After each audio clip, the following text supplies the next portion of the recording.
Is now the ultimate power in the universe. Sharing the love, spreading the light, and time. Friday night love stream. Very happy to have a guy we instantly resonated with. Unbiased and on the fence. I'm talking about Shane C. Robinson. And his purpose is to rise above the worldviews that are designed to separate us so we can unite as one. Sometimes you have to sort of take a step back, and I think Unbiased and on the Fence is a really, really good title for your show, because you are in the central point when you're unbiased and on the fence. That's what it means. It doesn't mean you're indecisive. It means you are taking the central point and you're seeing the multiple perspectives. Unbiased and on the fence. If you haven't checked Unbiased on the Fence, go and check his channel out. You might like it. This is Dan Hofel from Talk is Cheap, and you're listening to Unbiased and on the Fence with Shane Robinson. If this much sincerity enters your life, come to this much. What I know, I know. What I do not know, I do not know. I don't believe anything, I don't disbelieve anything. I'm willing to look at everything. You will become a sensible human being. Have you checked out our website? Visit us on the web at uotf.net. You're listening to The Love Stream. All around the world in real time. This is Shane with Unbiased and On the Fence. You're listening to the Friday Night Love Stream. Your calls, your stories. On air, you're listening to the Love Stream. Sharing the love and spreading the light all around the world. This is Unbiased and On the Fence. Unbiased and on the fence. What's up, you guys? It seems like forever since I've been here, and I'm already joined by Nancy. What's up, Nancy? Hey, Shane. How's it going? Hi, whoever's there on the chat. I can't see you guys. Yep, we got a few. People are coming on in and hanging out, so it's awesome. 16 people here. So welcome, everybody. I hope you're having a wonderful time. Hope you're enjoying the energies. They are shifting about all sorts of ways. How have you been feeling, Nancy? Man, let me tell you, this has been such a hot summer. Yeah. We've had so many heat waves here. It's been crazy. Anyway, I have so much to talk about, but I'm gonna jump right in to a session tonight that I had my son do with Cornelius. Ooh, I can't wait. How old is he again? He's 15. Oh, okay, He's 15, awesome. and I've been wanting him to do it for a little while, Mm-hmm. and I wanted to be sure that he was comfortable doing it, and I said, like, I would be with him on the phone, just to help, not translate, but to help, explain his issues and stuff like that. So that's cool. Anyway, just to say, like, I've had some stuff happen with Cornelius also, because he cleared my hypothyroidism. I haven't taken my pills for a month, and I haven't had any issues. So I guess when I go for my bloods is when I'll see, like, I'll really see, like, the tangible proof, of that being cleared up. But that was an issue that I had that he helped me with maybe a month ago or so. And I don't know if I told you, but I used to get these monthly migraines. Yeah, I think you did mention that a while back. Are you still there? Yeah. Yes. And I haven't had them in like 2 months so far. So knock on wood, that's a good thing. Plus many, many other things. But I really want to talk about my son, because what was super fun about this one was that I could watch him react to all the sensations that he was feeling when Cornelius was talking to the consciousness in his body. So, my son he was diagnosed with ADHD. He's had that for a long time. And okay. Welcome to the party with the ADHD there. You know how I am, eh? Yes, I know. I'm always trying to organize my thoughts, and it's always hard to get it out in a nice, cohesive way because I think I get too excited. Yeah. But anyway, my son, he also struggles with a lot of anxiety and stuff too. And do you know I've been Cornelius's struggling with the idea of website, maybe Nancy? I'm sorry to interrupt you. There's a long delay. Yeah. What is it again? Because they're asking in the what? Yeah. In the Coherence, healing, love. Coherence. Coherence, healing, love. Love. Right. Okay. Coherence, healing, love. You guys, and that's his website. Cornelius. He's a like a healer, a remote healer. He's beyond the. Yeah, like what do you call him? Right? Ever. He's a great guy. He's an incredible guy. So check out the website. Check out his calls. Hopefully he'll call in tonight. I think he said something in the chat, so we'll see. Okay, so back to your story with your son. This is awesome. I'm excited. Yeah. So he has. Okay, so where do I begin? Okay, so it was so cool that Cornelius was able to figure this out and not us, But my son has been having an issue with his rib. Well, both ribs actually, but one of them, like he looked it up and he said, and this is like a few months now, I saw his doctor. His doctor said, oh, it's nothing, maybe he's just got a little anxiety, it's nothing big, and it goes, anyway, during this time, for you to get an x-ray, it's going to be hard because it was more in the COVID time when, everyone was in quarantine. Right. So I kind of like let it go, and my son was trying to do a few exercises for it and this and that and whatever. So, So this was the main thing. My son was at his dad's all week, and today he was coming back.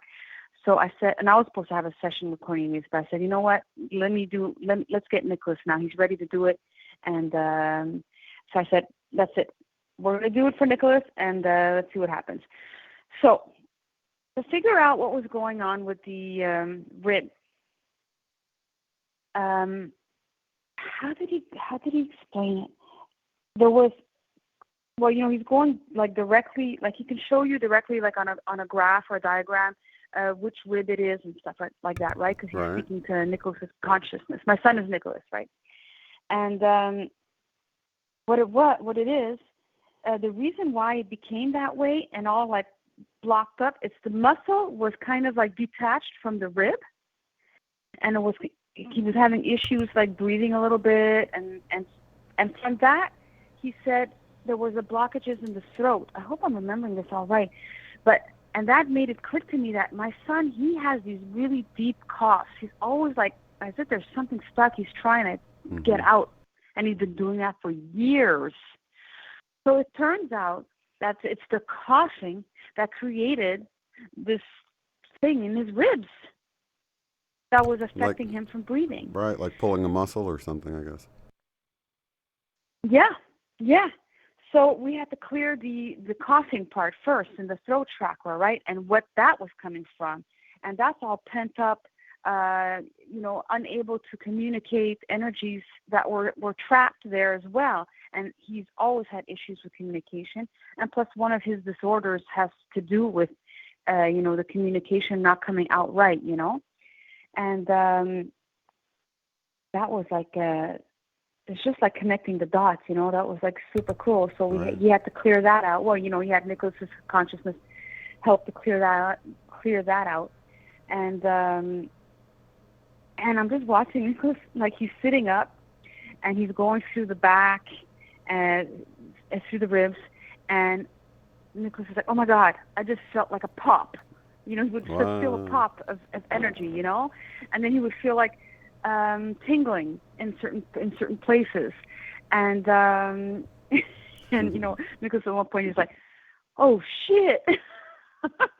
He's like, "This is so weird," but it was just so fascinating to see his reaction. So it's like, oh my God! And I know Nicholas is very sensitive to energies, and now he's just like, it's just right there in front of me. I don't know. I was just like blown away. So then he went to do some work also in the brain area because, that connects to all, the physical part of the body as well, and stuff. And he was feeling like the tingling on this left side of the brain, on the right side of the brain, he could feel like pressure on I'm pointing at it, but you can't see me pointing at it. The third eye chakra. And, oh yeah. And then he was feeling like the pushing into the spine. So Nicholas was like not standing, sorry. He was sitting like straight up. He's like, I don't know, I can't help it. I feel like my posture is so much straighter now while all this buzzing and work was being done all over the place and these little pops here and there. Yeah. And then all of a sudden he was like yawning. He kept like yawning.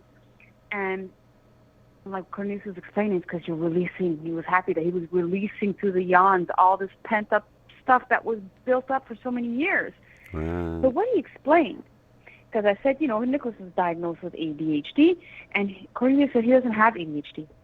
I can tell you he does not have that. He goes, what ADHD is this trapped energy that's continuously vibrating in your body. So when the kids get diagnosed, they're being diagnosed with ADHD, but it's not that. So now I was able to clear all that. So we're going to see what happens. And I was considering getting him back on his medication because he hasn't been on it for like maybe a year and a half. He started last January. He did maybe he started in January, and then the COVID happened, and so he just stopped taking it. But so now honestly, I'm not going to get him back on the pills. I'm just going to let's see what happens. Let's see what happens. So it's super cool. We go out for a little walk afterwards, even though he felt like he needed to rest. But at one point he's like, no, I think let's go for our walk. So I was like, perfect. Okay, we'll go for our walk. And he says usually on his longboard doesn't feel super stable on it. Right. And that's another issue too that my son had with one of his disorders. It's called motor dyspraxia, which is where the message from the brain to the physical kind of disconnects, So he's like a bit clumsy for certain things. Right. Especially when he was younger, like he couldn't sit in certain spots, and his. But just to think that it's an accumulation of all these years, of the emotions not being able to express. It's all connected. And the posture getting affected by it. Yeah. Wow. Oh, it's so cool. So he's never felt super confident on a longboard before, and now I'm like walking behind him, and he's going, and he's like, oh my God, Mommy. I'm like, I got so much balance. I'm trying to make maneuvers to fall off, and it's like it's not letting me fall off. Wow. I'm like, well, I don't know. I guess you're straightening out. Your body, your physical body is aligning too, because all this garbage is getting cleared out. Yeah. And he felt so much taller. Oh, I should check his measurements, actually. I should have done that before. That would have been so cool. Oh, yeah, if he gained a half inch or but something. We were taking a walk. Yeah. Maybe. And when we were taking a walk, I'm like, my goodness, you're standing super straight. And he's a sloucher, like when he eats, he's hovered over, he's on his phone, hovered over all the time, and never super comfortable seated. I mean, when he was young, at school, he could not, the chairs were not comfortable. He'd have to eat standing up a lot of the times. And when he used to go down the stairs, I don't remember when it stopped, but it was pretty late. He would go down 1 foot at a time, one step at a time. Right. The other foot follows that one step. Mm-hmm. It took a long time before he started, using both. Yeah, I've seen kids I don't like know, that too. Just to see it like that. Yeah, I think my first was kind of like that. Hey? The same way with the one step at a time, and sort of just kind of nerve. I think for her it was more of a fear thing than it was a motor skill issue, But everybody has their own issues, whether it's still an issue, whether it's fear or something, Well, that's it. So it all stems from emotional stuff. Yeah. It all gets jammed up in there from emotional stuff and develops into physical things, which is something we've been talking about for a long time also. Yeah. Yes, Karen, there is a website for Cornelius, coherencehealing.love. Please correct me if I'm wrong, Nancy. Yeah, no, that's it. That's the one. Yeah, that's and cool. I didn't even know you can get a .love. I gotta snack one of those up. That's cool. He's just a super cool guy too. Yeah. He's in the future right now too. Yeah, Nicholas thought he was super cool. See if he'll hit us up Yes, for I Saturday know, my afternoon. My son couldn't figure that one out.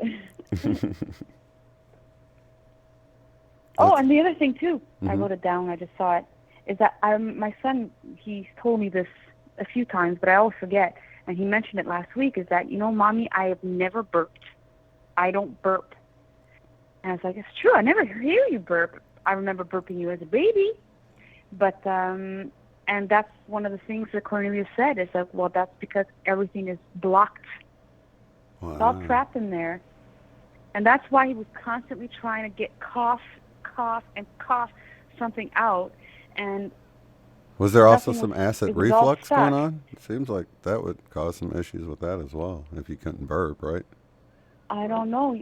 Well, I don't know what acid reflux feels like. Just I don't know. heartburn. Does he have heartburn a lot? Did he spit up a lot as a baby?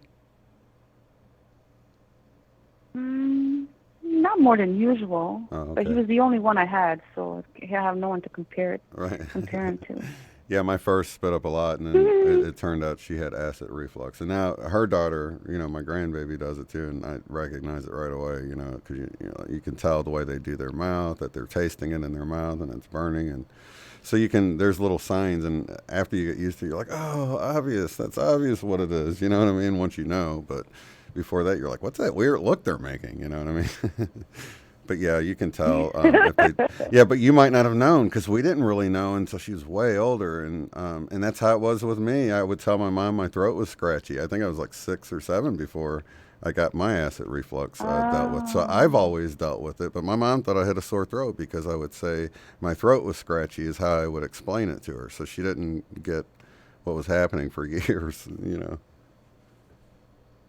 Oh my goodness! I'm that just crazy? realizing how many years that he's been having these throat issues. Yeah. Like also you mentioned, like I split up with my son's dad when Nicholas was 1.5 years. So there was a lot of going back and forth also for so many years. So, and I remember at 3 years old even, he was at this daycare where he had a lot of issues communicating. There was an episode where she told me that he just was staring off into space and she couldn't get him back for like a good 3 minutes. Oh, wow. So I'm thinking all that confusion and emotional stuff. So imagine a child who's diagnosed with ADD or ADHD or any other kind of disorder there is, right? Mm-hmm. If you go further back enough, and it's really, really having to do with emotional stuff, and it's all energy, right? So Right. It's all energetic.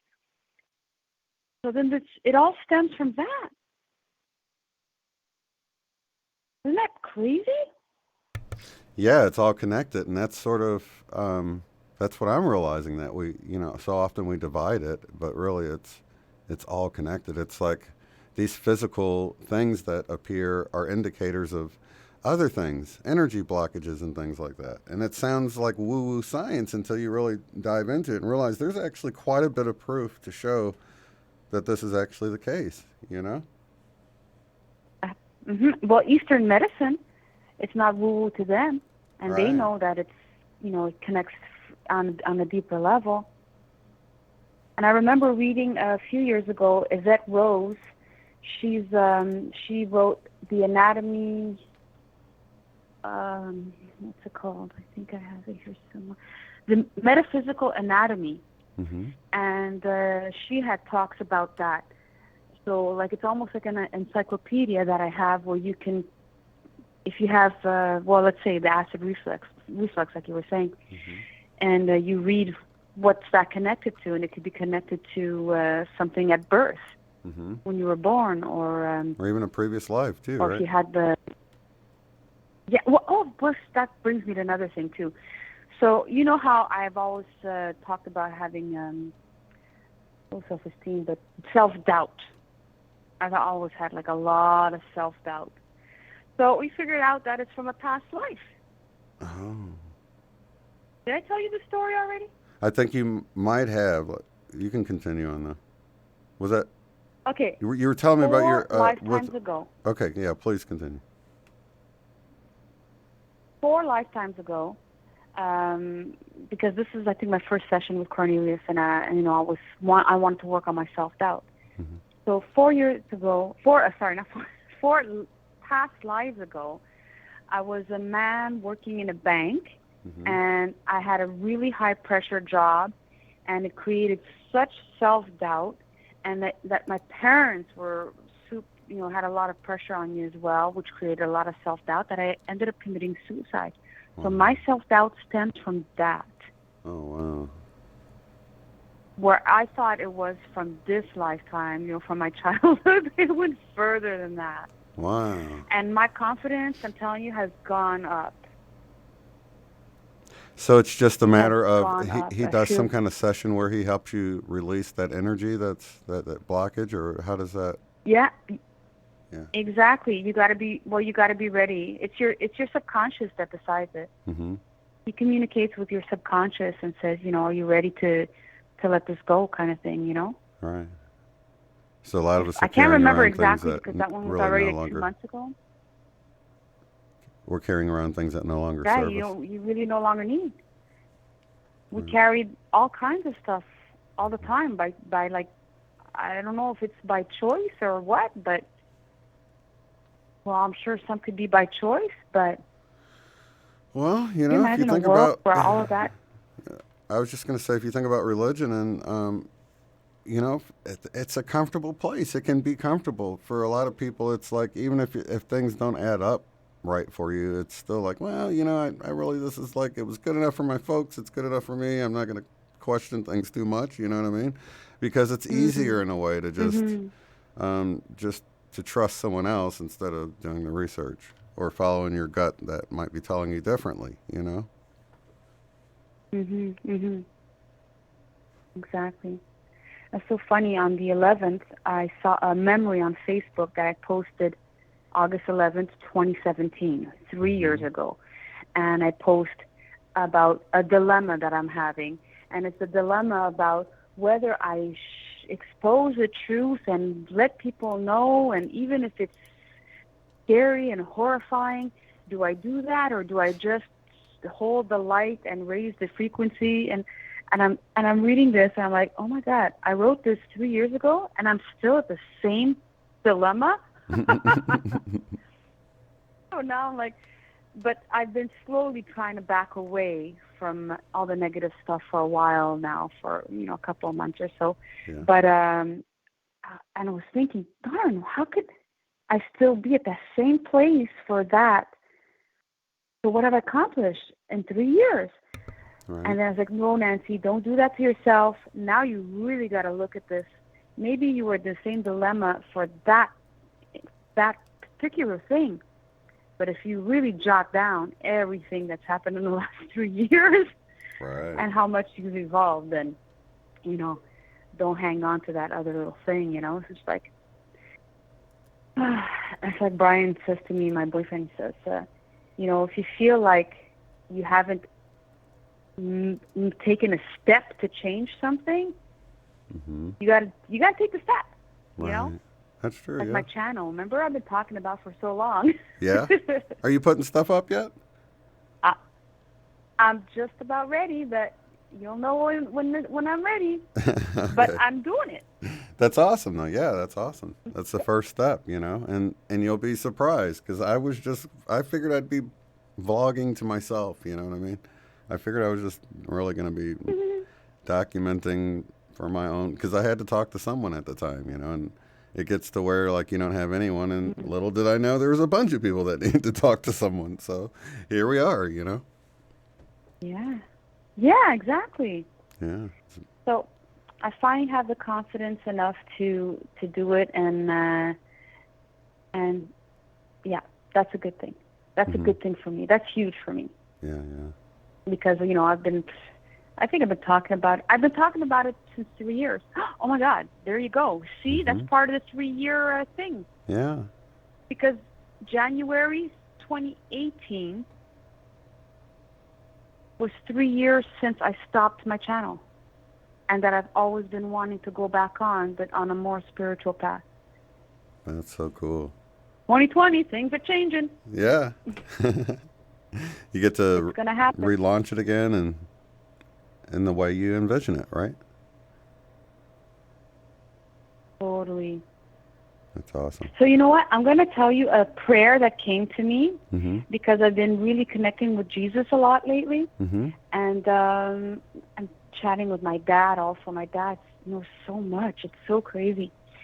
And I had in my like half asleep, half awake, early morning hours, I had this like prayer come into my mind, and I remembered it enough to write it down. So like I use it, I say it on a regular basis now. So I'm going to share it with you. Awesome. Okay. All right. Like I'm a little shy now. Come on, Nancy, stop it. All right. All that does not belong to me is released. All that does belong to me is returned. All that no longer serves me is healed. And my heart is filled with light by the kingdom of heaven within. And this is, no, and so it is. Thank you. I love you. Awesome. I love that. Yeah. Like to the point. Yeah. Super sweet, short. That to the would point. be good to have like laminated and put on your wall, you know. Kind of like Yeah. you know, get other people to I've shared notice it with it a too. few people at work. Yeah. Yeah. I've shared with a few people at work, like people who I know have a connection with Jesus also, and you know, people who are a little more open. Yep, and it was funny because you said that, and right before I was like, "Thank you, Jesus, for helping me get this broadcast started because my sound wasn't working." And I always feel like Jesus comes and helps I know, me. and I told you I had just been, and I told you I was just thinking about Jesus. Yeah, it's just habit for me. He's just always been there for me, and so it's just like a friend that's always there for me. You know what I mean? So even though I've like left religion and stuff, Jesus is still like my hero and the one I look to when I need a role model or something. You know? Oh, that's beautiful. Yeah. It's more new to me. Mm-hmm. Like my connection now with Jesus is new. Yeah. Because before that, it wasn't as, you know, as tight, you know. But now, I don't know. I'm reading a lot about him. I'm reading a lot about the Dolores Cannon's book, Jesus and the Essenes. Ooh, My yeah. dad lent me some copies of the Christ's Way. Mm-hmm. Sure, you've heard of that. The Letters of Christ, and wow, powerful, powerful stuff. And I love it. And I try to read it every day so that I'm reminded, you know. I'm reminded of, you know, being calm because I've had a lot of anxiety with work and stuff. And well, I'm going on a little upswing right now, so that's good. Yeah, that's awesome. Good. And So, now it's feeling good. have you been getting away from all the, you know, remember you talked about Facebook and how you can get wrapped up and pulled into all that chaos? Oh, yeah. Yes, I've avoided, I barely watch any videos at all. Like, I'm on Facebook anyway, and I still see things pop up, but, like, even people from the group, you know, like, I'll react, but I'm not sharing as much anymore. Right. Of the dark stuff. Right. I don't know, I'm focusing more on you know, just holding the light and like, creating the world that I want to live in. Right. I don't know. I often will say. I'm worried if I focus on that. Yeah. Mm-hmm. Go ahead. You were saying the more you focus on that? On the negative, I'm afraid I'll create it. Oh, yeah, definitely. I agree. Mm-hmm. So what were you going to say? I guess I kind of got this analogy one day of like, you know, you're kind of like on the park bench and you're observing these little birds, you know, maybe you're throwing some little pieces of bread down for them, and maybe you notice there's one little gimpy bird that never seems to quite get a piece of bread, you know, so you start to try to figure out how maybe you can throw a bigger clump over one way so you can throw a little clump to him and give him time to eat it, you know, and like all in all, you could not be on that park bench doing anything at all with those birds, but you can participate a little bit, you know what I mean? You can kind of do like something small to help something make some little positive shift, you know what I mean? And so that's kind of how I look at the if someone sends me something, I'm like, oh yeah, I'll definitely send this along, and maybe there'll be enough of an uproar. And like we saw, they pulled that toy off the shelf. So there's certain things I'll share because I feel like it can be effective if enough people see it and they like are shocked by it. It's like, you know what I mean? It has a great shock value to it, but it's not really to put them in fear. It's to sort of wake them up. Like, look, this is what our kids are getting. Look what they're giving our kids. You know what I mean? Wake up, you know, to what's going on. So some things I share because it's like that, you know. I shared that as well. Yeah, because that was, you know, that was gentle enough to hit you, to hit all parents, you know, than the sex trafficking, you know, than the, you know, some of the horror stories and some of the videos that they have on that, you know, and some of the images. Those things are going to be hard for people to see, but this was like a way, you know, a good way to like wake up the real sleepers, you know. And the reason they censored the whole thing was because of the stuff she said at the beginning. So people that were completely unaware of it would see the toy, rewind it hopefully to the beginning and say, what were you saying about this, blah, blah, blah. I can't say any of it because, you know, but they'll look into that and then wake up, hopefully, you know. But they can take that step if they want to, or they can see the toy, be shocked by it, and move along, you know. So it's nice the way it was set up because it went viral. So a lot of people, I'm sure, investigated further to see what the heck she was talking about at the beginning, right? So it's a good thing. It was a catalyst to get the word out about the other stuff. Yeah, beautifully done. Yeah. Beautifully done. Yeah, Brian, his way to look at things is like that. It's kind of like what you just said. Some people will look at it and, well, it is what it is. You know, there's craziness around the world, but don't focus on it. Yeah. That's his way. Yeah, I was actually surprised that they pulled it the next day. I was like, holy cow, that must have went way more viral than I thought. Shane, I was, me too. That was like, that for me, that was like a confirmation that, oh, wow, okay, we are changing things. Yeah.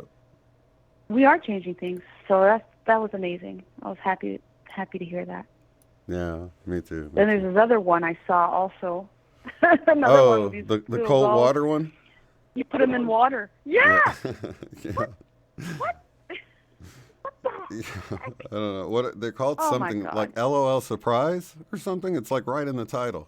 LOL Surprise. Surprise, put them in cold water and see the surprise. I don't know. You know? I don't know. I was with Brian at the time. I'm like, oh my God, Brian, look at this. He's like, Nancy, you know, I'm not interested. I don't want to see it. I'm like, oh, but you got to see this the first one. You know, it's like, he just humored me and just watched. He goes, yeah, well, you know, apparently they have thongs for 6-year-olds. I'm like, what? Oh my I don't God. know if that's true or not, but, oh God, dear God, please no. Yeah. Please no. Well, what are we going to do? But that's the thing. I'm focusing more. I'm sorry, I was going to say, other than share it around and get the people to complain. Keep forgetting about our delay. Yeah. Sorry, you guys. There was like a 2-second delay, so sometimes we'll both start at the same time, and it's like a train wreck. So apologies. Oh my God, that's funny. Oh my goodness. So that's awesome. I think I'm going to let go for another caller. Mm-hmm. Awesome. Well, I appreciate you. I'm exhausted today. Yeah, I appreciate you sharing the story about Cornelius and your son, because that's awesome. If anyone else feels, you know, led to do that with maybe one of their kids or something, that might encourage them to give it a try, you know. So you guys, once again, you can do Cornelius. He works off of donations alone. So if you have something, but don't let money stop you from going if you don't have the money. He's more than happy to help you out in whatever way he can. So his website, once again, this was Nancy? his goal from the start. Coherencehealing.love. Coherencehealing.love. Perfect. Yeah. Well, awesome. Such a big heart. Yeah, definitely. That was the intention from the start when he was first when he first had the experience, his awakening, he knew that he was told that he needed to start doing these healings, this energy work, but he knew eventually that he would want it to do it on a donation basis, to eventually possibly being free. I don't know how that works in this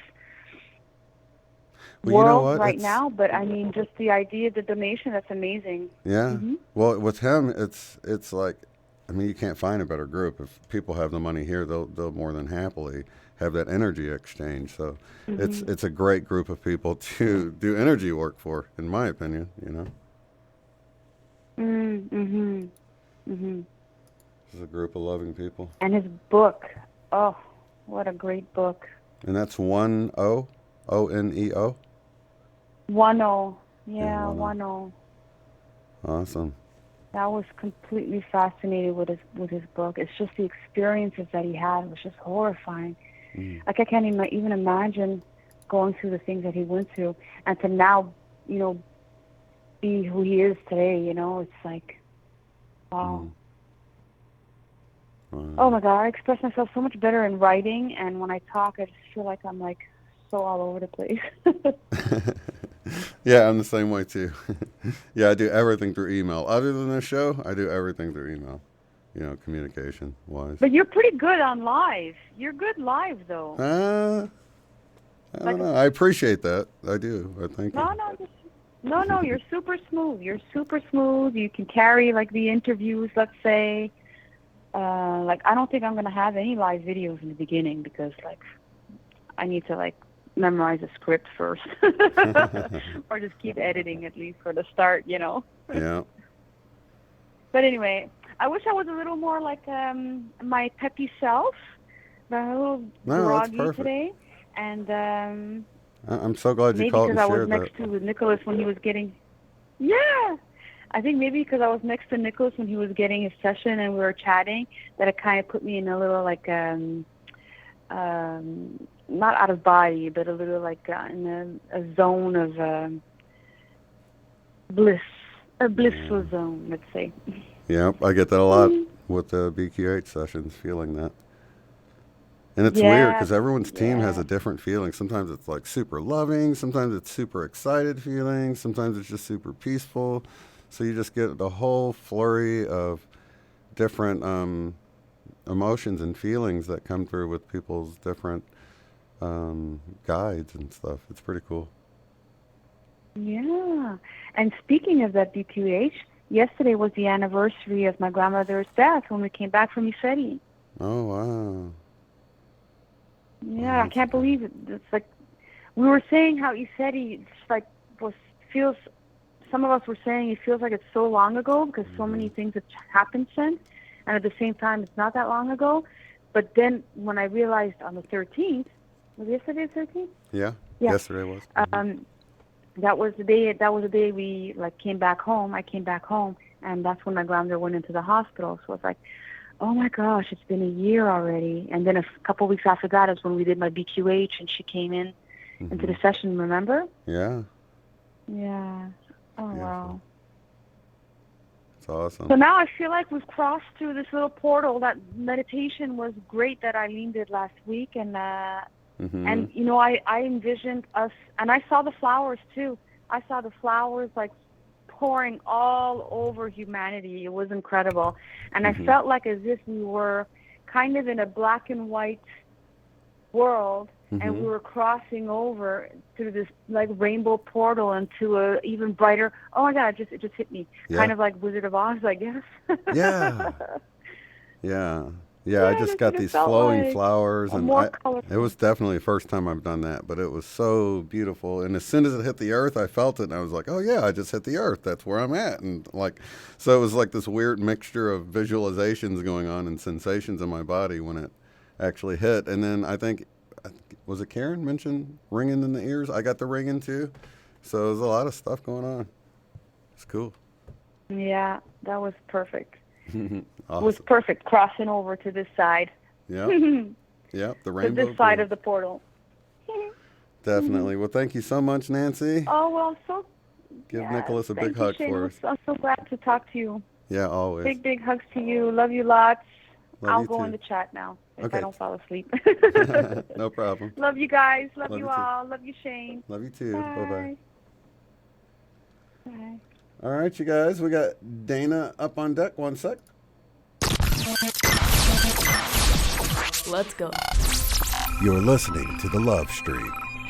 Unbiased and on the fence. Let's see here. Find the button. There we go. Hey, Dana, are you there, man? Shane? Hey, welcome, man. Good to talk to you again. Yeah, it's been a little while. Yeah, so I guess you were walking your dog. You were going to call in last week, and we ended up, or was it the week before? Sometime recently, and we never did get to talk, but you forgot what that was about, you said? No, you know how it's been with all these energies. So much has changed, and like just within a month's time, you know, it's like life just flip-flops like every 3 days or so. So Yeah, so you've been feeling it too. It's pretty intense, huh?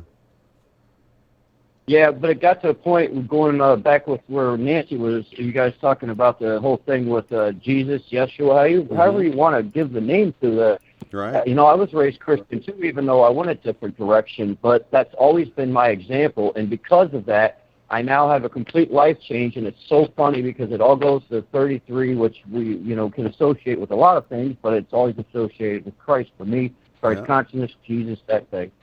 And that's so funny. I'm looking at your area code, and it looks like a 33 with a arrow pointing up in the middle, the 313. I'm like, so I just glanced up just. I know. Said that.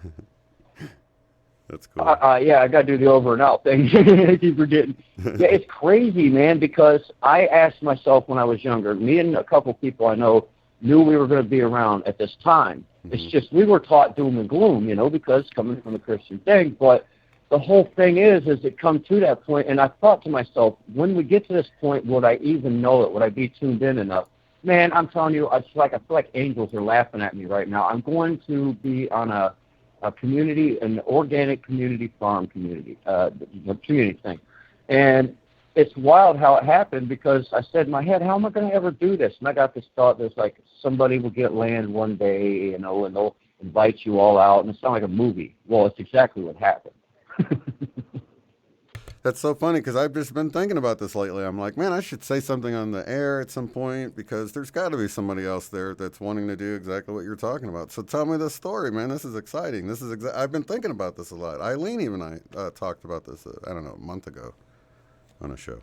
Yeah, a lot of people are thinking things like this. Well, what happened was somebody, because we're all a big community here on YouTube, somebody else here on YouTube knows that I put a call out 3 days before that. I didn't know what to do. I was going to try to do a fundraiser and go to somewhere. I had Virginia was an option, but there's certain laws within Virginia I don't agree with, so blah, blah. Anyways, I'm not getting into that. But 3 days later, My Skies 5D, the guy from there, he turned around and told me of this thing, and this guy that's got a channel called Cowboy Church, who I actually also know of from an art friend of mine's channel.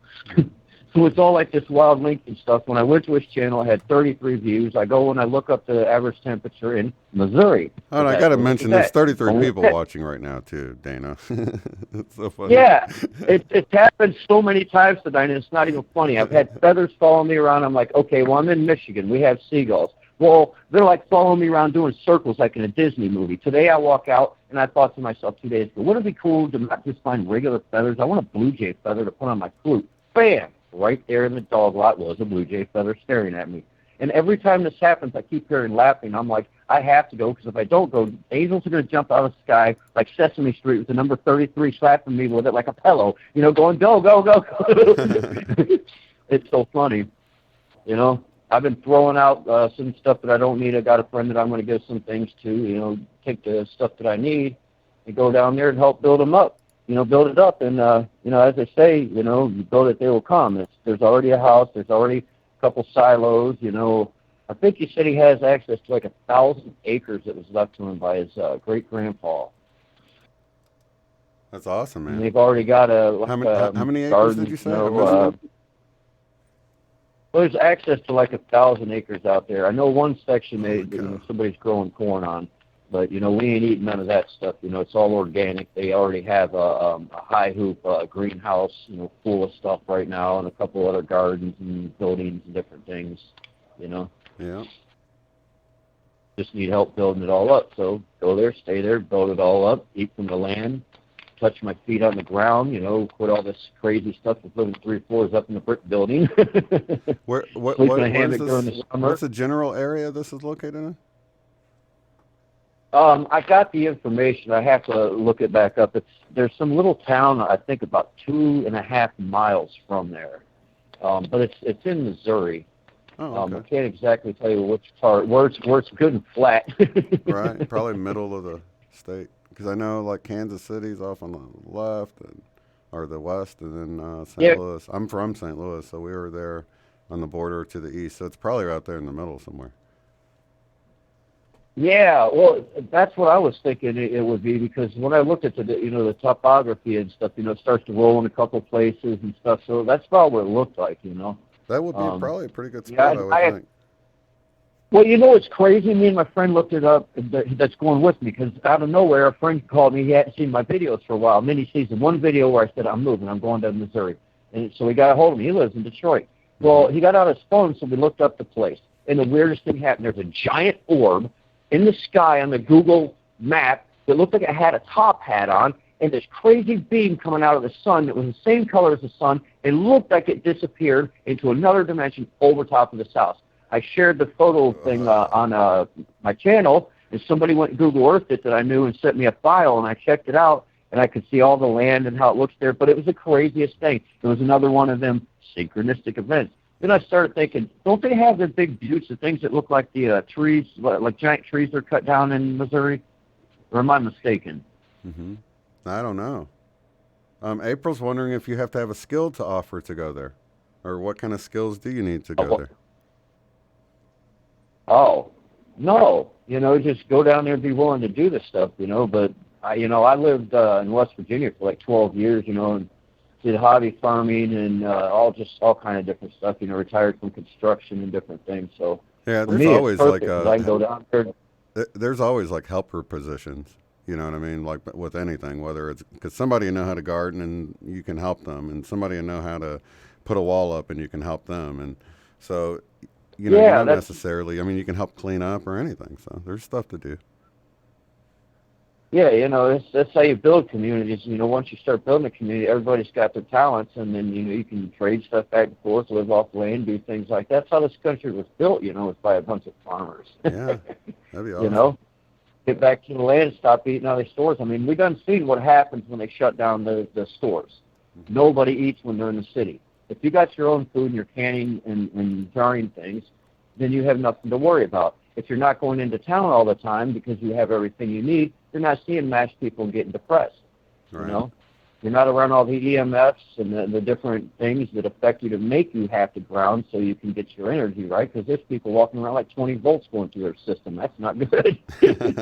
Yeah. So how soon are you heading out there? Sleep last night.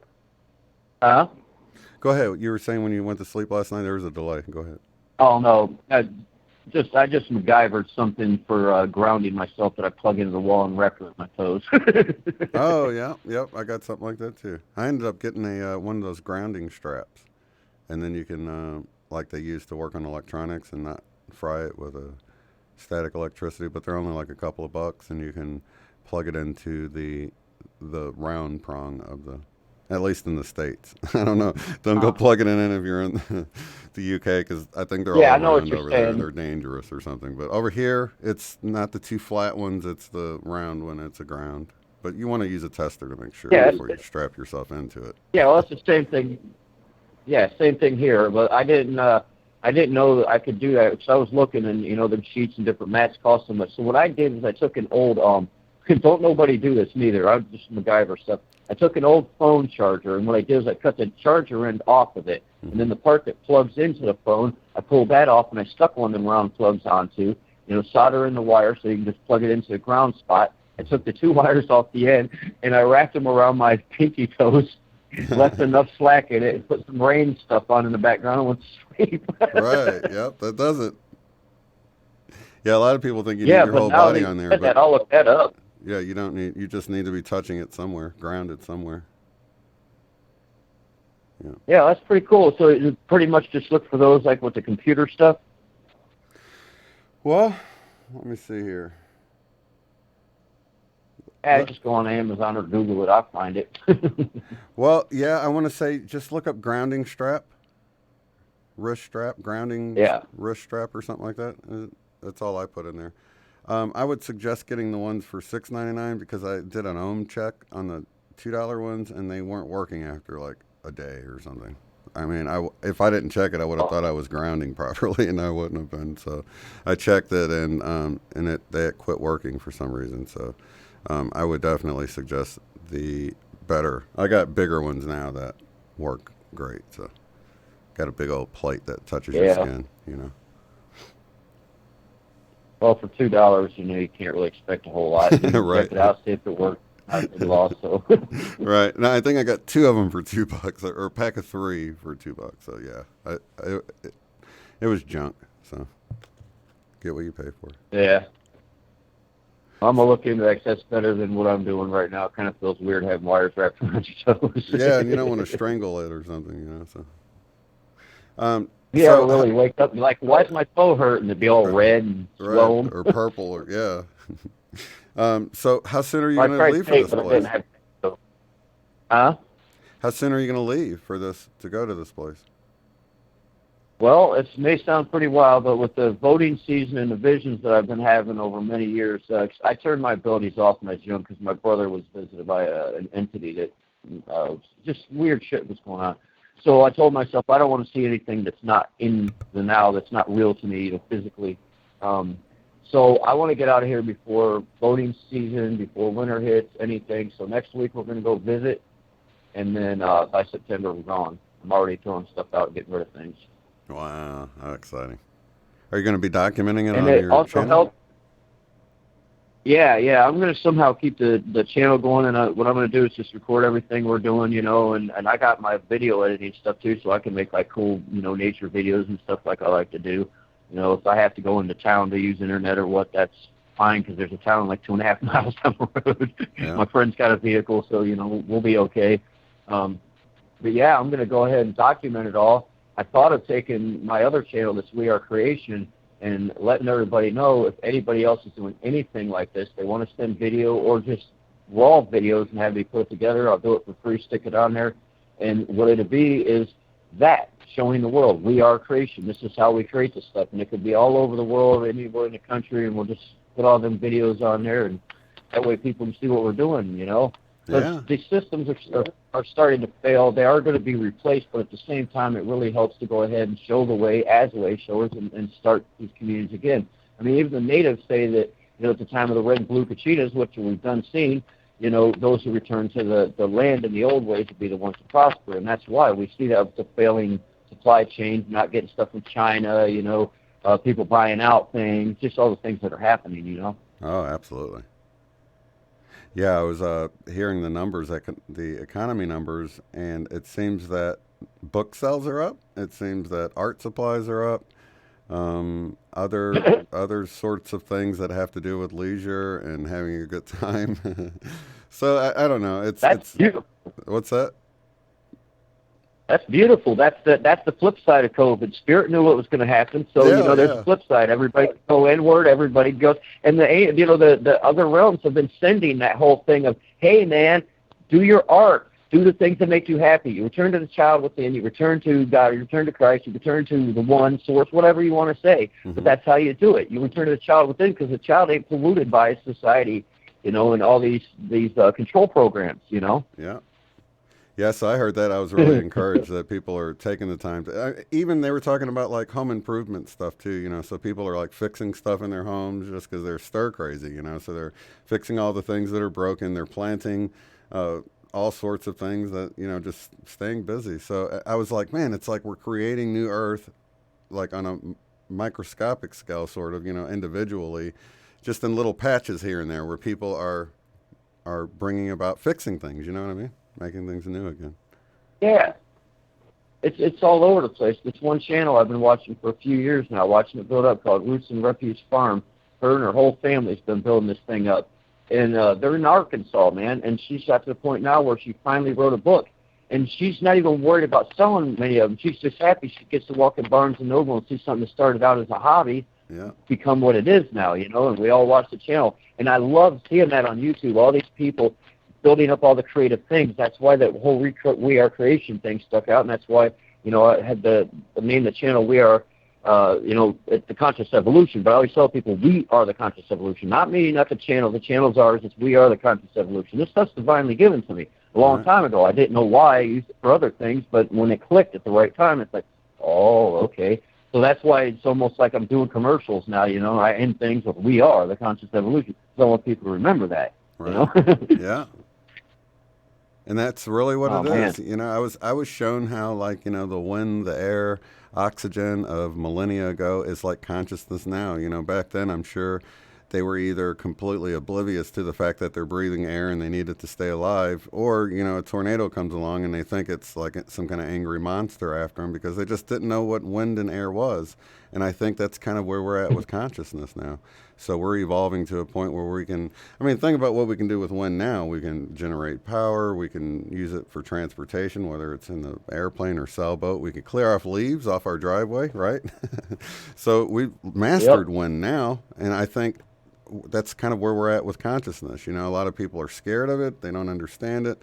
But, you know, there's enough there. It's this invisible force, right, that's everywhere, just like wind. And we're seeing how much we actually affect it and how much we're a part of it, you know, collectively and individually.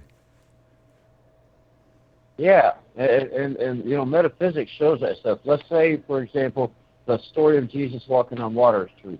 I think he's showing you an example of metaphysics. Look at what these yogis do with walking across hot coals. Yeah. You know, you see that as not being water. If you're actually that tuned in out of this world and in there, you could, according to what you're taught in metaphysics, be able to do such a thing.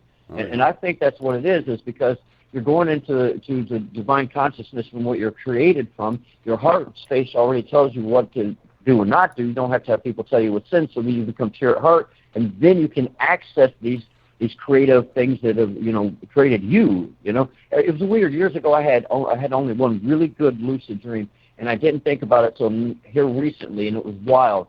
And in a dream, I opened up the closet door, and I remember right before I opened the closet door, I was like, I'm in a dream. I can do whatever I want. And I opened the closet door, and a whole entire universe and nebula popped up. And then I thought about that with the We Are Creation thing. We are created. We create. That's what this is all about, you know. The whole purpose of being here, you know, it's God experiencing himself through us or itself or however you want to label that. Yeah. You know? Totally, man. Pretty wild. And getting beyond that illusion of separation and everything, you know? Oh, that's huge, man, because once you do that, you can feel that, you know, home is truly where your heart is because your heart is with spirit, and you can feel everybody out there. Like, I get so much love now, and half of these people I don't even see. They're on social media. Every now and then I might talk to somebody or do a, you know, a face-to-face thing on whatever they call that, face calls or whatever. But usually it's not. But I can feel everybody's energy because of being tuned in. And, you know, that's the Christ or universal consciousness, the 100th monkey effect. It's all that stuff, you know. Yeah. That's what it is, that energy. You know, when we tune into that, then we lose the fear programming, and we start to giggle at things. We don't get mad at stuff anymore. When we awaken to truth, we get mad. We're the, you know, indigo. We do that. But then when we get to this point, we giggle at it because it's like, really, man, you can't fake us out. We've already looked behind the curtain. You're silly. Right. Yeah, it sure is getting like that. And it's getting so ridiculous that other people are beginning to see it now. It's like, wait a minute, why? This is so ridiculous. Are they serious about this? I mean, some of the stuff now that you're seeing is people are waking up. It's just too much, you know. They've gone too far with so many things now that people are just waking up. There's just no way they can just sleep through that. You know what I mean? I thought I was the only awakened one in these three buildings that was here. And the guy that is going there with me, he turned around and said, I feel like going outside for some reason. And I said, yeah, my dog looks like he wants to go out. So we go out, and this guy comes over that I started talking to one day, you know, had a dog.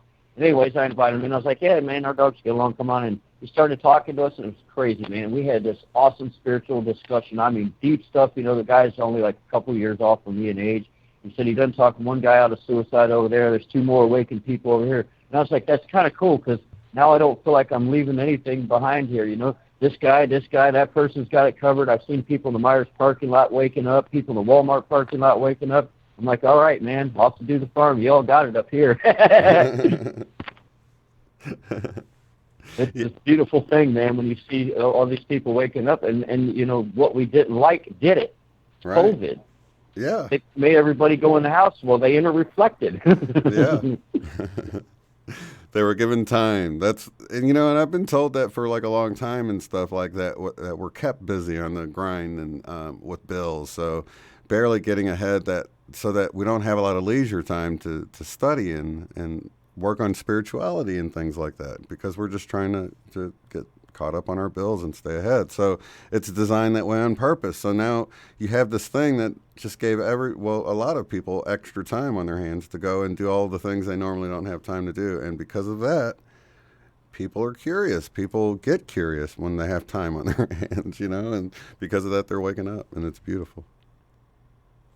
Yeah, my friend that I recently made on Facebook named Frank Mullins, he's actually a performer, does like comedy, he plays guitar, all kinds of stuff. He's a really cool guy, and he's very highly spiritually awakened.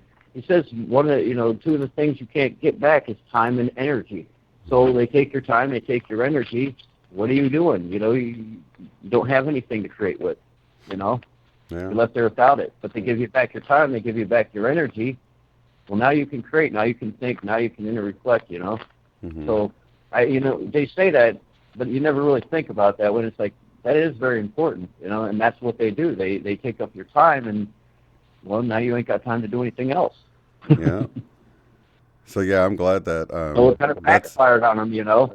Yeah, it's like everything's like that, you know, and it's like the more I see them push, the more I see them push, and it's pushing it in the opposite direction of what they want. Their hidden agendas and stuff keep falling apart, and it's like the more they try, the more people can see what they're really up to, and it's like, oh my gosh, I've never seen stuff fall apart for them so much, and for people to see you know why it is wonderful.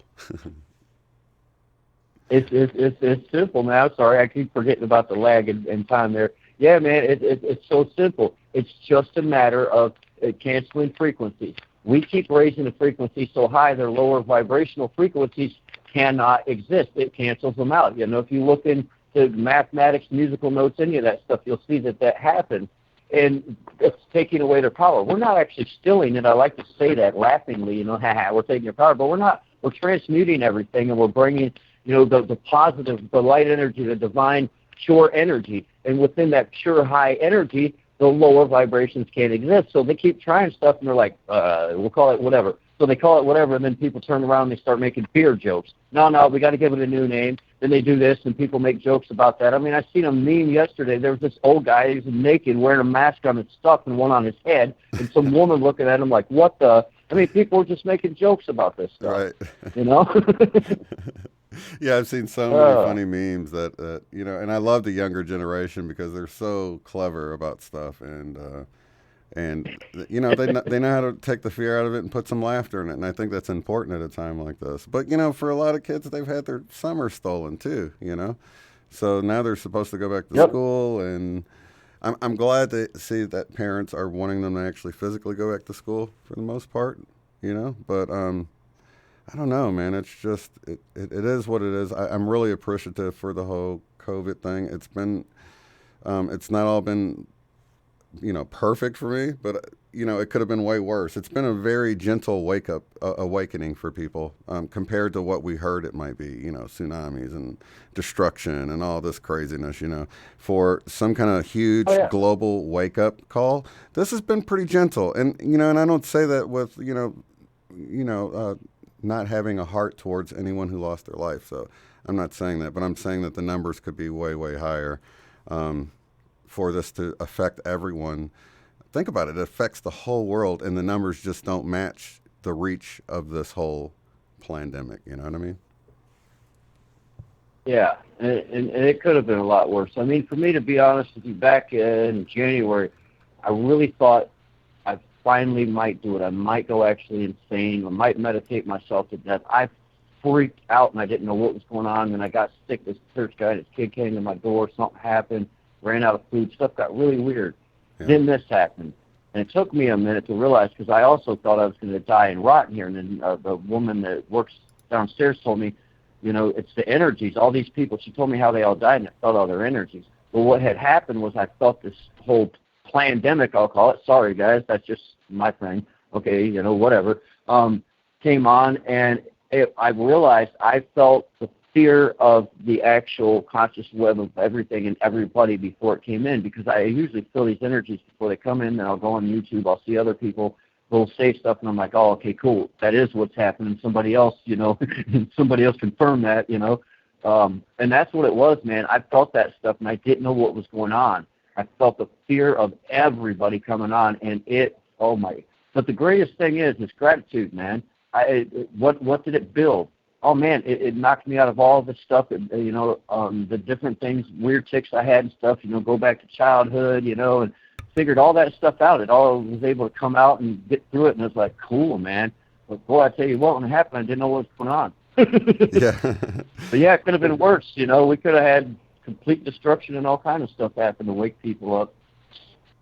Right. So for what it's done, the reach it's had, I mean, if you think about it, although it's this horrible global event, quote unquote, it's something that is uniting us together. I mean, everybody knows about it. Everybody's thinking about it. And that creates a resonance as well that they, you know, I don't think they really think about the way consciousness works and the way resonance and vibrations work. And I think it goes back to exactly what you were saying. Like, if you imagine a bunch of guitars in a room and one of them starts ringing, the other ones begin to start resonating with it. If there's like a bass guitar there and it's out of the range, it's just not vibrating anymore. So everything's sort of raising, leaving the other stuff behind. That's what you were saying, sort of the shift in the energy, right? From the lower vibration. Yeah. Yeah. Yeah, exactly. That exact analogy. So that's a good thing, and I can feel it happening. And for me, it's been really super intense. It's mellowed out over the last week or two, but it had gotten really intense around this last full moon, going, I guess, probably since the June solstice, the end of June. But yeah, it's starting to level out a little bit. But I've had those bouts of anxiety where that I know aren't mine, and I've just had to sit down and take some conscious breaths and ground it in, transmute it into excitement, you know, like Christmas is coming feeling. But yeah, it's like that's what I do with it. I don't know how other people deal with it, but conscious breathing and then, you know, feeling blissful about it. Yeah, I use whatever it takes. Like here recently, I went back to listening to music at night, you know, certain like meditation music, but usually more just nature sounds. But yeah, I've had thing. I go out and I film the moon and stuff, and man, I had a crazy thing happen at a friend of mine's, but I ain't gonna get into that right now. But anyways, there was a lot of just raw emotion and crazy stuff going on, and I went out there to get the moon, and I was like, oh man, I can feel it right now. It's purging the crap out of everything. I'm like, I don't care. I'm going to get some film of it, and then I'm going back in the house to get away. But every time I start to see full moon now, it's like, oh, no, people are going to start purging. That's it. I'm hiding.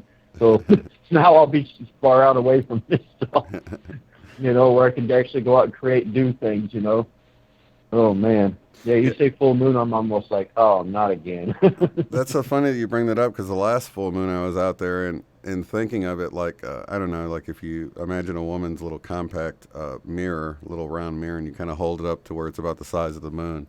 I was seeing the moon as this reflection device. Like, I mean, we know it reflects the light of the sun, but do we realize how much it probably reflects back our own energy that we're sending out, and how much of that can, you know, when we do emit and do these global meditations and we're sending all of this positive energy out there, it's got to be bouncing off the moon and hitting back at us, just like the sun does, because it's like light. It's just out of the frequency of what we can see. So that's funny you mention all that, because that was like shown to me during meditation on the last full moon. I was like, wow, it's really reflecting back. But we don't notice it because it's everyone's energy reflecting back. So we feel it all, but it's if you can imagine everybody having a different light and it reflecting back all of these different lights, I guess it's kind of chaotic. But as we move and we're because the positive energy is more powerful. The love energy is more powerful. As more of the planet resonates at that, it's just going to pull everybody else up, right? Or pull us into another dimension, you know, and we won't even probably know that they're gone because they'll still be wherever they were. Yeah. It's resonance. Yeah, you know. Yeah, I believe that'll end up happening, but I never thought of that with the moon, and it makes a lot of sense, you know. Yeah, it's pretty cool. Yeah, so you don't want to look up at the moon and fear the stuff. You look up moon and just reflecting back fear. Right. You know? Now you see why they want you to look at it in fear, you know. Think of wolves yeah. things.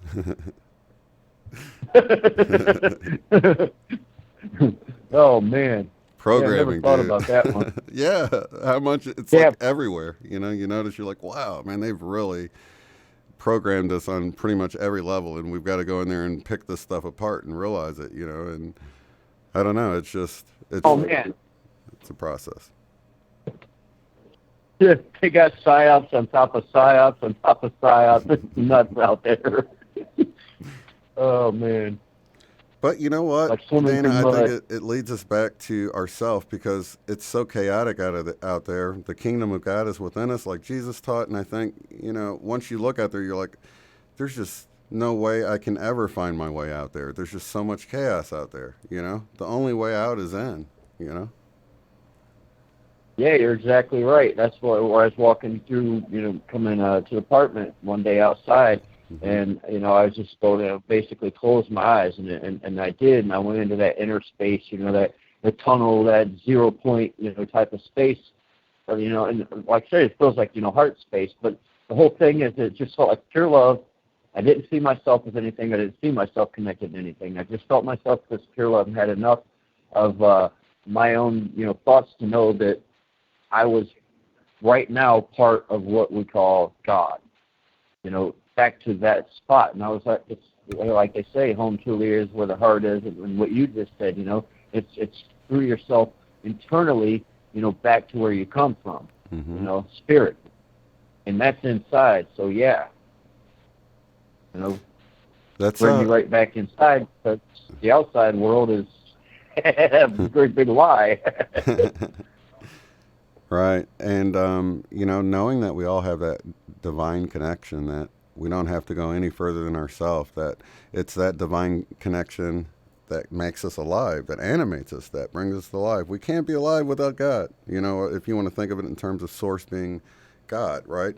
So it's what brings us all to life. It's what connects us all as well. And, you know, where it first comes into us, it's perfect. It's totally undistorted. So when I do that conscious breath, I really tap into where it's coming in perfect before I've colored it with my distortions and my filters in my own mind, you know what I mean? And I just breathe and rest in that moment of that perfection before it enters my body. So I kind of take a step back out of my head almost, upward and backward, and that's kind of how I visualize it, like just catching that pure energy coming in.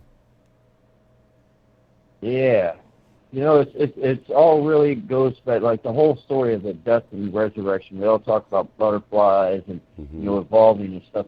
It really is like that, because, you know, even when they talk about the number of the beast, it is a human number, like they say in Iron Maiden. So, I mean, it's related to your DNA. It's man's world. You go to man's world, you go to the other world. What happens if you let go of this world? It's just like the death and resurrection story. And I find it funny, because in my case, it's like, okay, you know, that part of me is not real. It's gone. You know, I'm back to, you know, the divine realms of thinking. So there's the resurrection. But at the same time, it's like, oh, and by the way, I'm going to leave everything behind, and I'm going to help the people. Well, I feel like Jesus now leaving, and, you know, all of us coming together is like one ministry. But in this case, there is no leader. We all observe each other as the Christ consciousness, you know, as one whole. So I think it's really neat, because it goes back to the stories that, you know, I was raised with, and also, you know, we found out stuff from Star Wars and all these cool shows is true. So it's really neat, because it's almost going back to the child thing, you know, of knowing that, you know, you can do these things, and that's how life is, you know, and it's just really neat. It's like they say, you know, we're living some playable video game movie, you know, and we're all kind of stars in a way. Stars, and a lot of people don't even know we're stars. But then again, we call ourselves star seeds. So it's just neat, you know. That's absolutely right. It's like that's kind of what was shown to me when I first woke up, is that we should all be the star of our own show, you know, and we're all sort of co-stars to supporting roles to everyone else, and that everyone's important. Everyone is just as important as everyone else, and everyone has an important job or role to fill. And if you think of it like we're all threads of a tapestry of this beautiful cloth, or we're all pixels of a picture, everyone is needed. You're going to have a black pixel if no one's there, right? Or a blank pixel. So everyone's needed to create the picture. Everyone's unique color of the picture is, you know, what they are. They shouldn't be judged for it, because the overall picture that we all create together, it's like cogs on a wheel. It's like we're all part of this machine, and we're all just different cogs within this well-oiled machine, and we're together. So when I think we awaken to the greater part of who we are, like you were saying, I think it's like this, we are the resurrection and the life, like Jesus talked about. It's like we're letting the divine be resurrected within us, and then, like you were just saying, it's sort of like Jesus in the Garden of Gethsemane, not my will, but your will be done. It's like, it's not your will anymore to do whatever you're wanting to do. Now it's his will that you know, the divine love source, that you go out and help other people now. So you're not doing what you want to do. You're doing what the greater source is wanting you to do, which is actually the best thing for yourself. But we don't realize that until we become the resurrection and the life, right? Exactly. You know, it's like I tell people all the time, I say, look, man, you know, we're all holding pieces to the puzzle. You know, and that's when they, you know, we get together, like on my live feeds and stuff. I say, well, nobody's above anybody. I just am a host of a channel. It's all of our channel. We're all holding pieces of the puzzle. We're coming together to put it together. Yeah. And none of my friends walk behind me or in front of me. They all walk beside me. We are all equal, you know. Mm-hmm. Yeah, we're all needed. And so, yeah, it's exactly that, you know. Definitely, man. Well, that's awesome, bro. I'm so excited for you, and I can't wait to see updates on your channel. And just for people that don't know, this is the Conscious Evolution YouTube channel. You guys can actually you can't click links anymore, can you? Can you click? No, I don't know. You know how they do with YouTube. Yeah, I think they changed it anymore. But actually, you're a mod, so you can paste in your when we go off the air, you can paste in your link so people can go and keep up with you, because we want to support you. We want to see what's going on and get some ideas for maybe doing our own in our own area, you know, or maybe come out and join you out there. Who knows? Yeah, I'd say if I'm a mod, I didn't know about it till now. Oh, are you not? I thought you were. No, I just been hanging out for quite a few years. Okay, yeah, I can mod you, man. I thought you were already. I don't ever really pay attention. Oh, that's all up to you, man. If you want to, you can. But the channel's easy to remember. There is some other channel, a couple that have Conscious Evolution in their course, because it's very, you know, popular thing. It's what we're going through, but it's just the Conscious Evolution. So, you know. But yeah, I'll take when I go next week. I'll get some film and stuff and bring it back here, and as the trip goes on, yeah, do that, man. And then, like I said, you know, put it out there, and as people awaken or want to leave stuff behind, you know, to get it calling, there it is. Come on out. Or maybe they would just want to support. Maybe they got some wood to send out there, or building supplies, or who knows, you know. People like to be they could come out there to visit. Yeah, exactly. I mean, dude said something about having a barn for goats, and I was thinking, yeah, man, let's get some goats. I can make soap, and I can make all kind of other stuff. Right. Yeah, that's exciting stuff, man. And to pass that along in the community, people learn how to do things, because all you really need is a couple of construction guys out there. And because, you know, like me and my brother, we used to do all sorts of remodeling, and certain things are, you know, they cross over. So like the way you stagger the boards on the floor or the wall are the same. So you learn how to do one thing, and some of the information carries over, you know what I mean, and makes it easier to learn other things too. Oh, yeah. Yeah, it's just like I seen somebody doing a barn. It was a barn they put up, but they wanted to make sure that it was good and strong, so they did just like do a wall in a house, 16 inches on center, you know, and then put the studs, and, you know, made sure they did the windows and everything right, headers and all that stuff, you know. Yeah, so that sounds fun, man. I love building and stuff like that, and got a lot of experience in different parts, and even electrical, and not much on the plumbing, though. I always had leaks. All the plumbing's great, man, because it gets you back to the land. But yeah, I'll go ahead and get off here, and thanks for talking to me, and everybody remember, we are the conscious evolution. Yes, much love, and y'all have a great evening. Much love, brother. Have a good one. 10-4, over and out. Okay, 10-4, over. All right, we're going to go back to the phone lines here. Let's see. Make sure you want to talk. You don't have your hand up. I want to make sure. 323 area code. Are you want to talk? Los Angeles, is that?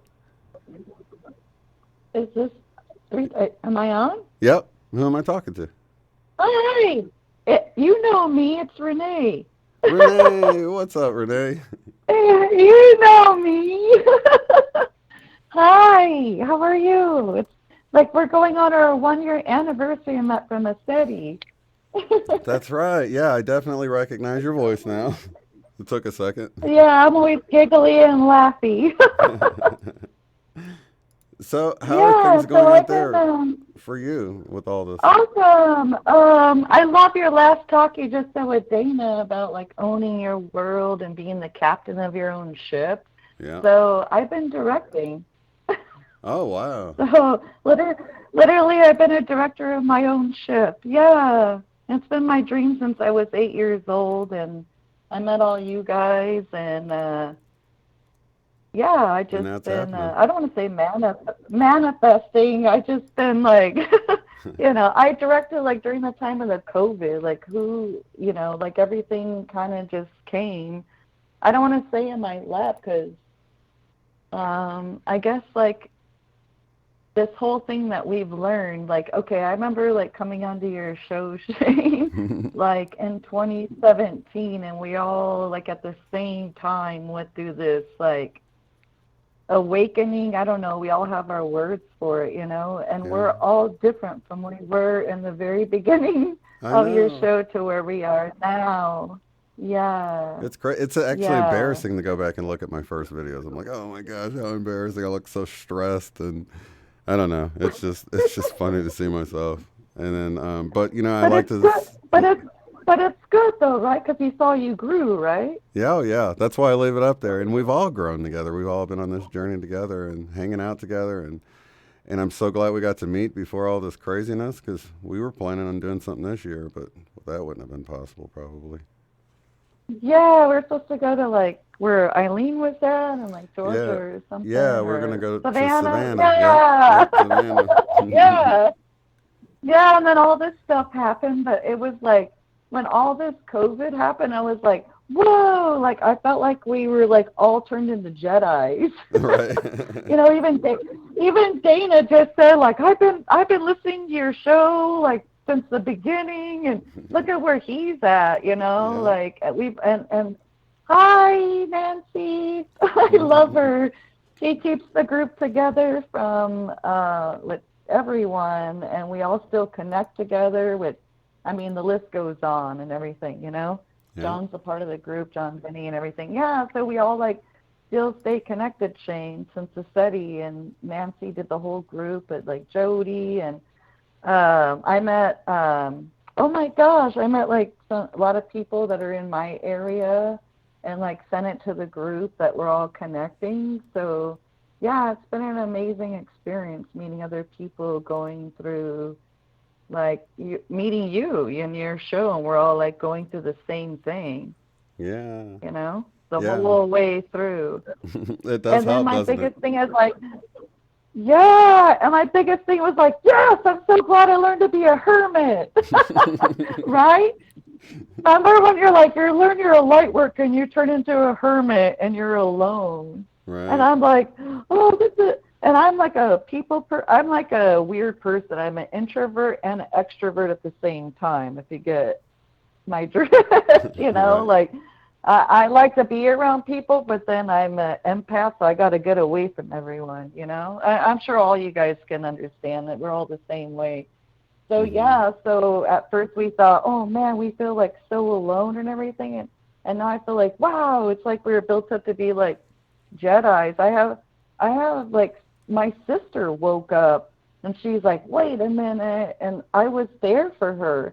I was like, I had you guys, but I was like, you don't even understand. I did this alone. I was about to call you and tell you to send me to the insane asylum. Mm. You know? And now she's going through, and I'm like, you're so lucky. You're so lucky. And I was able to walk her through, and I think we're all experiencing this. A lot of people are awakening, and they're like dusting off the sleepy eyes. I call it the horses in New York. You know how they have the blinders on? They can't see anything happening around them, just what's in front of them. Yeah. And they're being removed. Yeah. They're being removed, and all of us are like, oh, we got this, you know? And it's like, but we do it in a gentle way because we know how hard it was for us. And so I really feel like all of us are like, this is what we all trained for. Like the last few, I don't know, everyone, some people have had longer. I'm lucky I was woken up in 2017. I don't think I can handle, like, you know, some people have been going their whole life like this, and they're like 80, you know. Mm-hmm. I don't think my mind can do it. So, yeah, and I started a garden. So I, like, in our group, like, Rita has a garden, and we all share pictures of our garden. I've been giving my friends, like, zucchini from my garden. They send me pictures of, like, meals they made with it, and that makes me feel good, you know. Yeah, and so that's awesome. I guess, yeah, and Rita's doing the same thing, and then I ask people, like, tips, like, I can't get this going. They're like, oh, try this, and it works, you know. Yeah. So, yeah, so I feel like, you know, we're beginning to feel like, you know, everything's been, like, going crazy, like you said, and it still is, but we've already, like, you know this deep in your heart and soul, Shane, and so does everybody else listening right now, that we knew about this when, and we've been preparing for this when, and now it's happening right before our eyes right now. Yeah.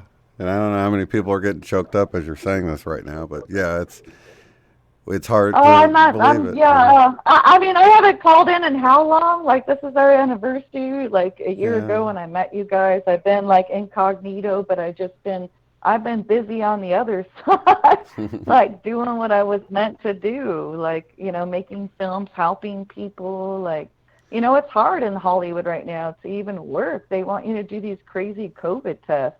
You have to do 2 COVID tests and then wait 2 weeks, and then they retest you again. And if you're negative, then you can work on the set. Like, who wants to go through that? And that's silly because you might have, if you wait 2 weeks, I don't know. It's just you could have been infected in that time. No, they keep testing you. They keep testing you and testing you and testing you. And that's the only way you can work. Well, I mean, that's the studio stuff. So I'm so glad I don't work for the studios. Like, I just did my own film that I produced, and I told everyone, like, it's cool. And I told everyone, like, I actually have, I'm claustrophobic and I have anxiety, which most people do. So I told them, like, I can't wear this mask. Like, if the actors don't have to wear it, I'm calling action, you know, if they can't hear me, like, everything's messed up. Right. So they're like, yep, you have to wear a mask. And I'm like, look, like, I'm not a baby. I'm a really strong person, obviously. Yeah. That's why I'm directing. But I can't put this diaper on my face. I can't breathe. Yeah, and then they laugh. And then they laugh, like you said. They're like, you're okay, Renee. It's all good. Don't worry about it. We don't want you to stress out. But I'm like, of course, because I'm helping people pay me money, but I'm giving them the money, you know. Yeah. For the productions. Of course, they're going to be like, whatever you want. But, yeah, it's just we live in this strange world. But, like what I heard earlier, it's only strange if you make it that way. Like, we knew we were going to live in a bizarre world, and it was coming. Don't you feel like this is more gentle than it could have been? I mean, it could have been a lot more stressful. And You know. I'm like, God's so nice. He's so kind. He's so gentle. He's like ripping a Band-Aid off very slowly. Ow! Okay, I'll go slower. Ow! Okay, I'll go a little slower. You know? And that's what I feel. And I'm like, oh, we do have a merciful God, you know? Like, this is going to happen. Like, I mean, honestly, Shane, I work in Hollywood. That's not the way Hollywood is intended. And Yeah, and do you believe like the world was intended this way? I knew you grew up like a little kid with stars in your eyes like I did, and we believed in this utopia, right? Yeah. Yeah, I've always, and I know that's a Yeah. lot because of Dolores Cannon's writings. I know everyone in the audience can probably relate with the fact that this place at times you just can't even understand the violence and the mean, angry hate and stuff. I mean, it just doesn't even compute at times how hateful people can be, you know, and it makes it, that's why a lot of us feel like there's no way I'm from this place, right? There's just no way. And then we see such a beautiful utopian place in our mind and we know that, oh, that's the place I must be from. But no, that's what we're making this place into. And maybe we're from a place like that, but they sent us here for a very important reason because we've seen the transition. I think a lot of us have been through similar things before, and it's, you know, we're here doing what we do, bringing the light, you know what I mean? Bringing the love and the light and helping the whole planet, you know? Yeah, and that doesn't sound bizarre to us. No. We're like, no, this is like you're putting, everyone in this listening right now is slapping their hand, like wrist down, like, this is not the way it was supposed to be. I knew since I was a child that this is not the way the world was supposed to be. Right. And then it like amplified even more with this, I mean, that was one of our biggest lessons, right, Shane? Oh, yeah. About the victim mentality. The victim mentality, remember that? Oh, yeah. Oh, that was hard to get rid of that one, right? Woo. But I've learned so much and so fast since I've moved away from why is this happening to me to, okay, this is happening for a reason. Why is this happening? So it's still asking why, but from a completely different perspective. Not a victim, but a student, you know what I mean? Like, this is going to teach me something here. What is this going to teach me? And then you don't have to fumble around with the same thing over and over again, because as a victim, you wonder why it keeps happening. As a student, you handle it and move on to the next thing. You know what I mean? Oh, yeah. Like, I'm totally, like, I think that's what they're saying about the consciousness. Like, I'm totally conscious about the way I treat people now. I'm like, wait, even on set, I was just directing, and everyone was like, you're so nice. And I'm like, wait, what? They're like, as a director, you're so nice. I'm like, no. This is not the way it should be, you know? And they're like, what are you talking about? I'm like, why does the director have to be a jerk? Like, be mean. Like, no, it shouldn't be this way. Like, I'm emulating, like, how I am, like, as my genuine self, but this is the way it should be. And everyone's like, yeah. they didn't even know what to do with themselves, but it's just like Hollywood is, like, built itself upon, like, oh, my goodness, this hierarchy and this, you know, precipice, and I'm at this title and that and that and that. And so that's why I know my calling is to be a bridge builder in Hollywood and, like, change people's perspective. Like, you know, we're a team. We're doing this together. There is no, like what Dana said, there is no hierarchy. I don't care if I'm the director. It doesn't mean I'm better than any of you at all. Like, this is a team collaborative effort. And where did that change? And that's what we're dealing with in the universe. Politics, whatever. Your job, you're a boss, whatever. And, like, everyone has this, like, self-entitlement that they think they deserve something. And that's so negative in any standpoint in life. Nobody deserves anything. Like, that's the problem, you know? And the solution is, like, stop being the victim and stop thinking the world owes you something. Like, you know, go out there and, you know, reach out there and see what you can do. And it's amazing when you live yourself or not your life. And I don't want to talk about people I help because that's not what you're supposed to do at all. And all of y'all, if you help anybody, don't tell anybody you helped anyone. Because if you're like telling someone, then you're looking for, like, self-gratification, you know? Yeah. Yeah, I used to. So that's it, right? In the beginning, I used to, anybody that would donate, I'd, like, put them at the end of, like, the next video and stuff. And I got a bunch of emails like, please don't put my name on the screen. It's like what? Sorry, I just wanted to honor you.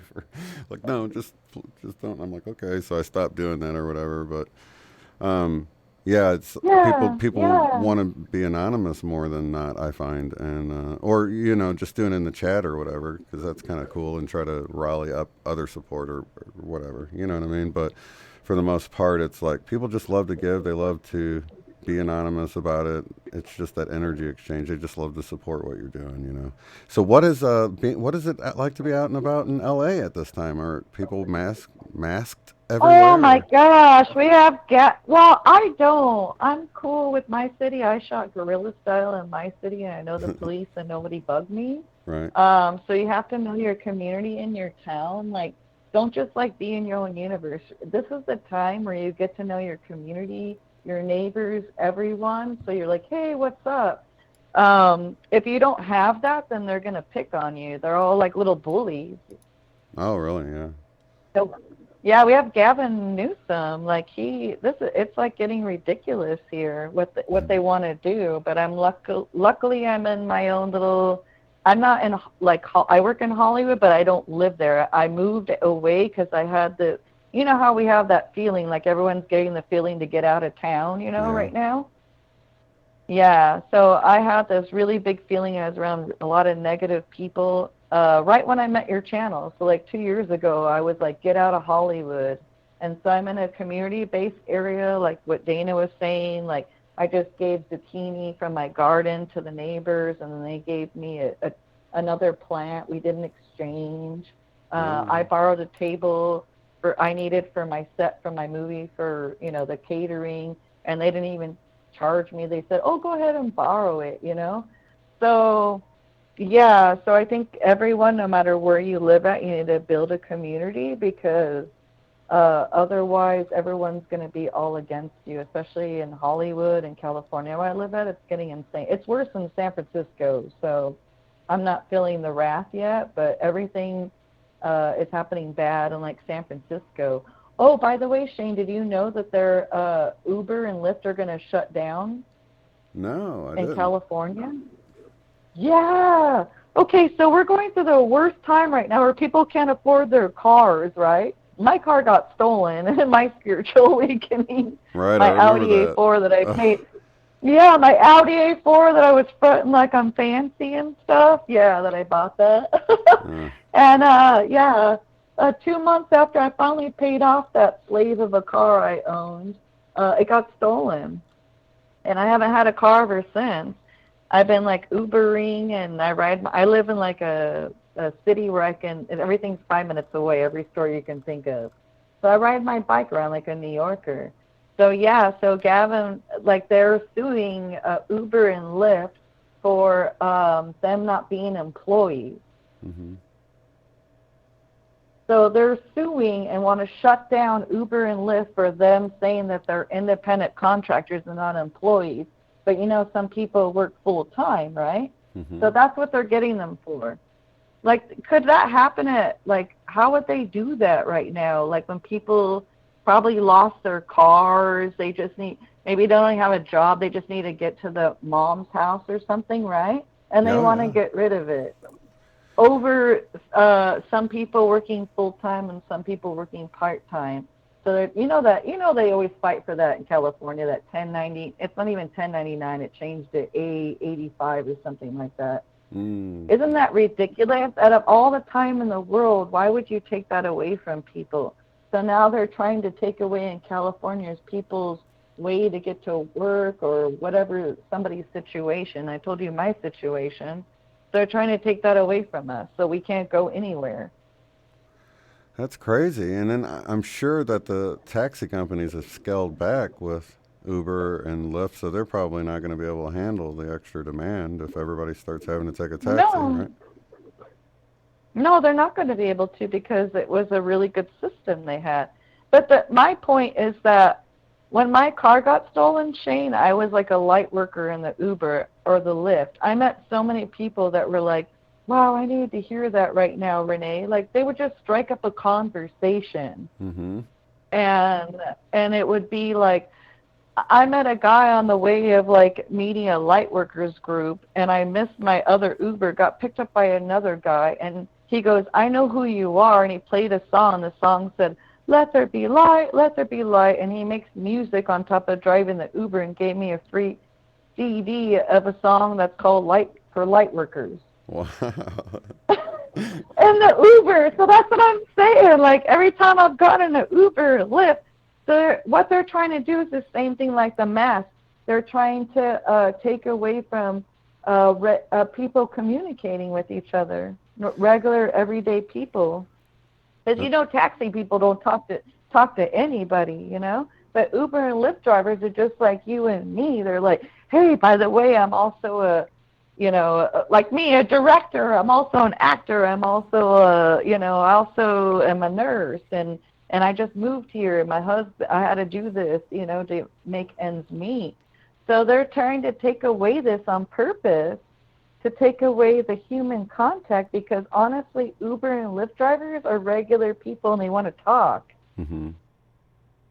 They want to go back to the taxi cab where nobody's talking and sharing the information we're talking to, because I just told you what happened in one of my Ubers, right? That's big. Yeah.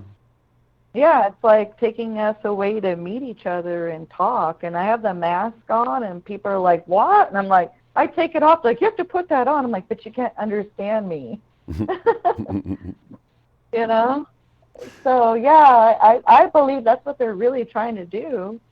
Because every Uber and Lyft driver I ever had, they're just talking their whole life to me. And I'm like, really? Your dad has cancer? Yeah. So does my dad. Are you doing okay? No, honestly, Renee, I'm not. I'm actually having a really hard day. And I'm so glad I can talk to you about this and you can understand. Mm. Like, those are my Uber and Lyft drivers that after my car got stolen, I was like, wow, it turned into the greatest thing in my life, because I'm like, wow, I'm being the bridge builder, the light worker. Like, I'm helping these people, And now I'm like, now I get it. And then so I see what they're doing on the opposite end to take that away, because they're taking away, like, a way people can, even have a part-time job. Super simple, right? Well, I think that's really cool, Renee, because going back to what Dana was just saying, I mean, it kind of all lines up where it appears that maybe you lost something, but in the end, it's like really you gained something. You sort of had to move out of your comfort zone of having your own cool ride, right? But then that moved into all these other wonderful real experiences, because that's just material, right? So it's like you went on to these real human interactions where you really brighten someone's day, and, we just can't do that. I just think stepping out of our comfort zone, just like Dana was saying, with him going on this trip and doing that, that's stepping out of the comfort zone. And it seems like this whole global thing going on right now is sort of nudged people to step out of their comfort zone with things, And I see this across the board, and I think that's where all this momentum for change is coming from, Completely. Like, yeah, that's why, I haven't called in a long time. I haven't even talked to a lot of my favorite people that I love that I met from this group and from the study. But, this is what we do. We feel compelled. We come in and hopefully, I wake up every day like, God, Jesus, use my vessel. Like, it's so important right now. And then those things happen, and it's happening, and I don't even realize it because it feels natural. And then when it's done, I'm like, did that just happen? Whoa. Yeah. And then I'm like, whoa. And I start crying because I'm like, whoa. Like, back in January 2015, a messenger came and told me I'm supposed to be a bridge builder. And I didn't believe it. And now I see everything happening. And like, even Shane, I'm sure you got like signals and signs. Like, obviously you're a bridge builder. Hello. Look at all this. Look at all of us together. But at the time, back when you were talking about your scrappy videos that you did, you would have never imagined. No. And now you're here, but you've been humbled. So you're like, oh yeah, that's just what I do. But it's like totally humbling, and it's great, Well, you think about it, and I would be nothing if no one was here with me. You know what I mean? So that kind of keeps you humble if you keep the whole perspective in line. I'm just glad people want to hang out here and they find this as a comforting place to hang out and meet other people. So I'm honored. And no, I never imagined this at all. So it's already far exceeded my expectations. And it was all an accident. That's why I tell people just kind of follow your heart about things and let the surprises happen, the magical surprises, because that's really what it's like. It's like a magical surprise when you meet somebody like that and you're like, wow, I can see why I was put in that person's life today and how I did something for the overall good and not just for myself today, you know? And isn't that more rewarding than anything? Once you think about it, you're like, wow. Yep. And so I think that's the hardest part. But thank you. Every time I have ever talked to you, I always thank you again because you were the bridge builder. Thank you for bringing all of us together because, you know, I've had some tough times and I was able to reach out to people in the group and they're like, yeah. And then they've had a situation and they were able to reach out to me. And it's not weird. We could say whatever we want to each other, right? Yeah. You know, it's not gonna be weird if we reach out to our family like, oh, okay, you need to we need to give you some crazy pills, you know. But for the rest of the group, we're like, okay, I just saw this right now. So, hey, did you see the comet Neowise? Yeah, actually, I did a video about, I don't know, a week and a half ago that's got some pictures you can check out. I've been out of the loop. Oh, you did? Yeah, I actually got some UFOs and stuff, UFOs that same night. It was a pretty cool video. Oh, how weird. Go. What were you saying? Sorry, I didn't. I was just going to say it's only like 10 minutes long, but it's got a lot of cool, it's got Neowise and a lot of other cool little UFOs I caught. Yeah, I had no idea how that question came up, but all of a sudden it sparked like, hey, does he know about Neowise? It was very beautiful. I couldn't sleep one night, and then I went out, and I was like, what is that? It looked like the Star of Bethlehem. It was just so unbelievably bright, right? Yeah. I was like, wait a minute. It doesn't look like a planet. It doesn't look like any brightest star. It was just like, what is that, right? It was just for me, I have so much light pollution. I have so much light pollution where I live that I had to actually drive away from the city and, you know, to get it dark enough to even see it where I live in Oklahoma. Okay, cool, but you got it though, right? Oh yeah. It's just so smoggy here. You know?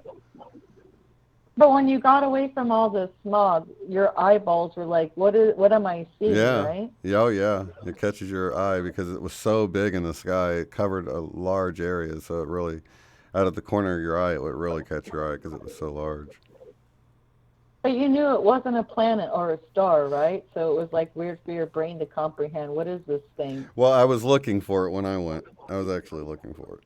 Oh, okay. I did it. For me, I've been studying astronomy ever since I was a kid without the apps. And for me, that was like, wait a minute, that's what is, but I saw it like at 5 a.m. Yeah. So it was that dusky sky with no lights on, you know, everything's turned off in California. So it was, yeah. And so I the reason why I'm bringing this up is because we're about to see more crazy things in the sky. Yeah. That our brains are going to be like looking at it and we're like, what is that?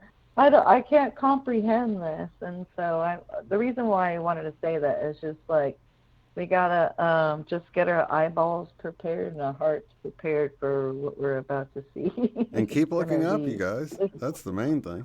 Yeah. We're the watch women and watch men of our time right now, and we're living in. I know it's scary, and everything is scary, but if you can look at it in a perception, like, you know, I know we're here because we saw it says light workers, you know, love and light, like. We were put here at this miraculous time to witness and be witnesses of what's about to come. And if you can look at it more in a miraculous way, like the sky, then it won't be so scary.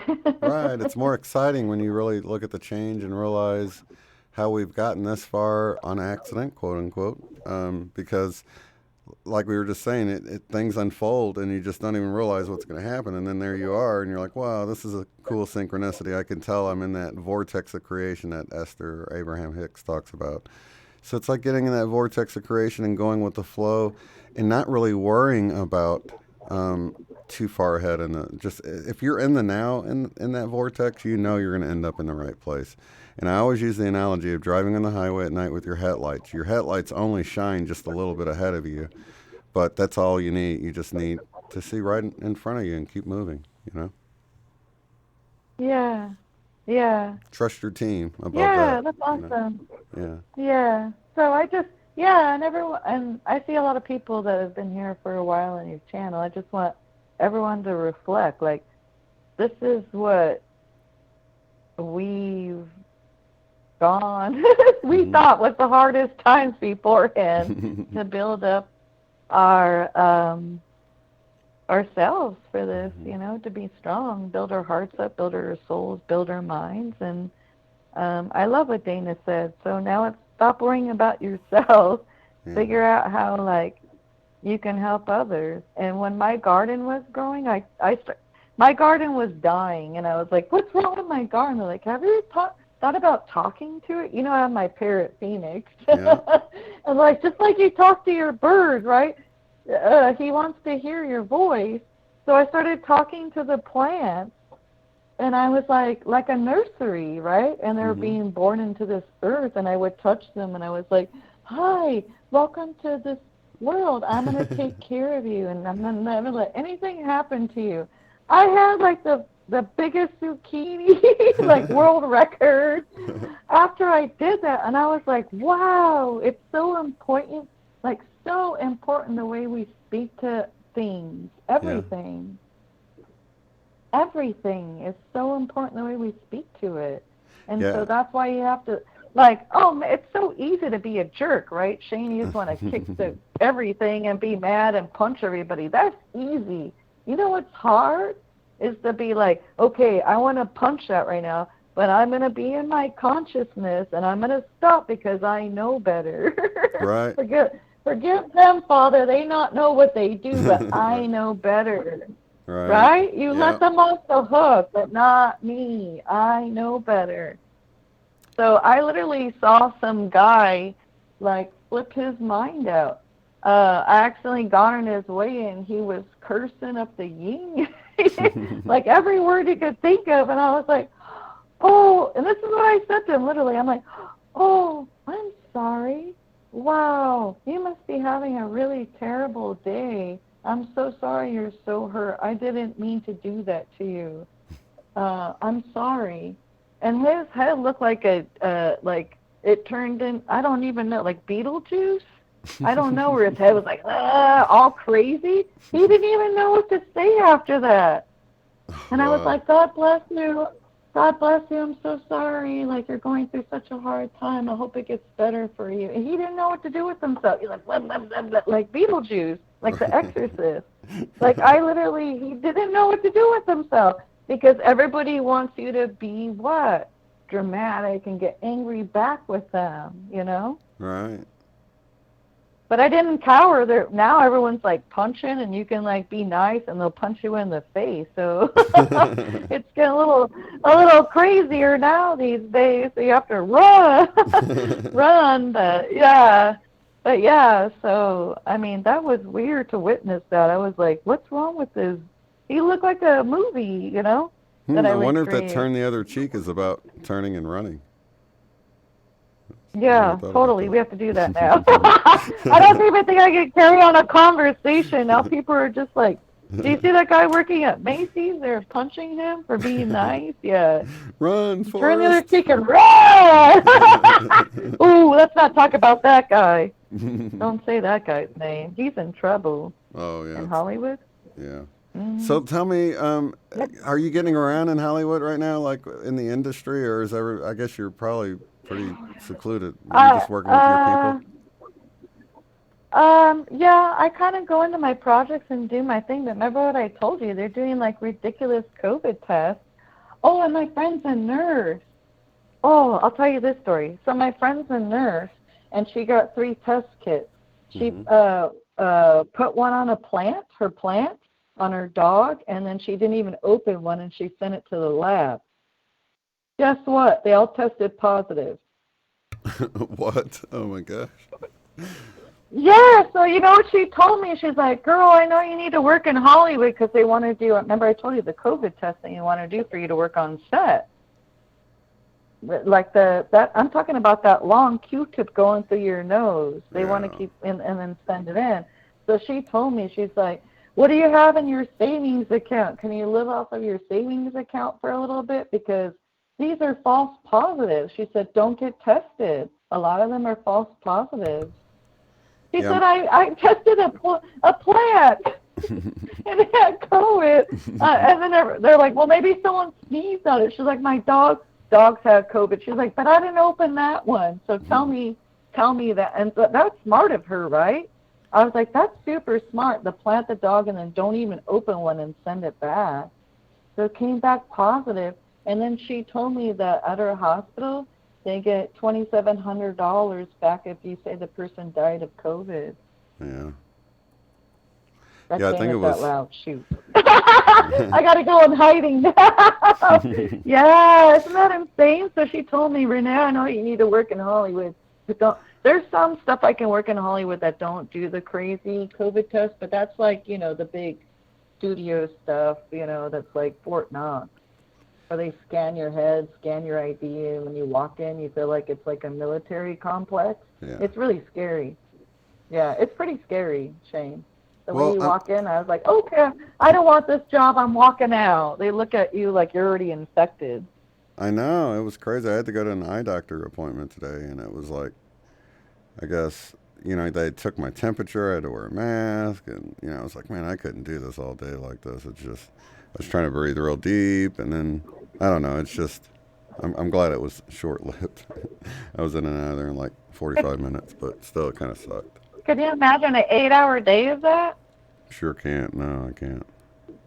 No, exactly. We'd go all insane. So when my friend told me that, I was like, and I knew she was for real. I mean, why does she have to lie to me? She didn't have to tell me. I'm just one. You know, we're all in the same group. One of those people that everyone wants to divulge all their information to. Their deepest, darkest things are like, why are you telling me this? I've never told anyone this, Renee, right? I'm sure you heard that, Shane, right? I've never told anyone this. You're like, why are you telling me this? You know, we're just those bodies that people like automatically can like feel like I can tell this person my whole life story. Right. Yeah, I sat in a tour. You know who Michael Madsen is? No, I From don't think so. Reservoir Dogs. Oh, an actor? He's Quentin Tarantino. Yeah. Anyways, yeah. So I had it doesn't matter who his name is, but I had to sit in the car with him for like 2 hours. He's like, I'm going to tell you my whole life story and why Quentin Tarantino has been hiring me. And I was like, okay. And then he ends up like telling you everything, and you're like, okay, I didn't want to know all of that. Right. But I'm used to it, you know. I'm sure you're the same way, like everyone else, right? It's so weird how people just like they see us and they're like, I'm going to tell this person everything. It is really neat to And see we have- how there's like a common thread, you know, like everybody's got their own story or whatever, but it's like this awakening story of, you know, different things that were catalysts to help them awaken. So it is really cool to see how, you know, if you want to use the term God or source or whatever, God like finds you wherever you are. And that's how I would imagine a loving divine parent. You know, it's like, it doesn't matter where you are. If he loves you, he's going to come find you. Right. And I think it's more of an, I don't know, a higher team working for the positive, you know, that's always, I think we're really already, I think you can get a perfect picture of this because you work in Hollywood or whatever, but you know, there'll be the scene of this couple or whatever, but if you pull it back, you see there's like 30 people in the room, you know what I mean? But it seems all intimate when you close in on the couple. But I think it's like that for us. I think, you know, it seems like it's just us all alone, but if you pulled back and you could see these higher realms, I think you'd see we're just surrounded by all this help, you know, that we can call on at any time. That's a great analogy, Shane. That's beautiful. I like that. That's really cool. In this I remember my grand light cosmic working. flow. You probably don't remember my light working painting, but that's not the one I made before I went to a study. You probably don't remember it. I'll send it to you. But that was my painting I did. It was like me, and then there was my guardian angel holding the light, and then when you zoom back in my painting, you can see like everyone looks the same. They're all little blue heads with eyes, and they're all watching. Like, what's she gonna do next? Right. What's gonna happen? So everyone like looks at the painting. They're like, they see me with this because I put like, you know, it's all bright, and everyone looks at it, and then they look away. They're like, whoa, I can see the other people. Those are like people in heaven watching over you. And I'm like, see, now you saw it, but you had to like pull away to notice the painting. That's so cool you said that. Wow. That's my cool. zero eight painting I told you about at a SETI. Yeah. That I made so a light it's work painting. Wow. Yeah, but that's exactly what you just described as the painting I made. Was like, yeah, you're gonna look in because it's all shiny and beautiful, but if you look out, you can see people like staring in, like, is she gonna really do this?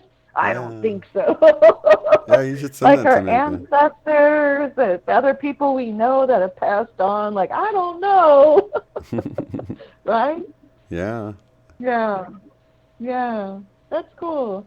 Yeah, so I just wanted to like call in, just because I kind of been a little MIA for a while, but I just wanted to like bring hope and inspiration to people. Like, you know, this is what we all learned whenever you were spiritually awakened, was just like not pay attention to the show going on in the background. You know, like do your own thing. Like figure out what you love to do. Like I stopped watching TV. It's ridiculous. I can't. I was around my friend's house and she's like, I'm going to get ready, put the TV on. I clicked all the 100 channels, and I couldn't even watch it. I was like, what is this show? Like, because we know what we know, right? Everything I tuned into, I couldn't even handle it. I turned it off. She's like, you don't watch TV? I'm like, no, I stopped watching TV back in 2017, and I just watched it right now, and it's like, it's so weird. Yeah. I can't even comprehend it. It's all just a show. Like when you watch it, when you're awakened, you're like when you know what the real truth is, and you see all the people on the TV. Yeah. Like I can't even handle it, especially in Hollywood. Like I know everything that's going on right now. It's terrible. I'm not going to mention the names. Everybody already knows in this group, but you see the hidden agendas and how they allude to things, and once you know, you start to see how it's all in our face, you know. I mean, I went into Hollywood and I never really wanted to believe it because I wanted to do this ever since I was 8 years old, and I never really wanted to believe that really people sell their soul to the devil. And once I learned everyone's names and people told me, it was really a shell shock because this world has turned into this idolizing of Hollywood celebrities. Right. Like nobody knows who they're even idolizing. Yeah, and now I look at it and I look at all the people and I know like half of them are men. By the way, that part freaked me out. That was weird.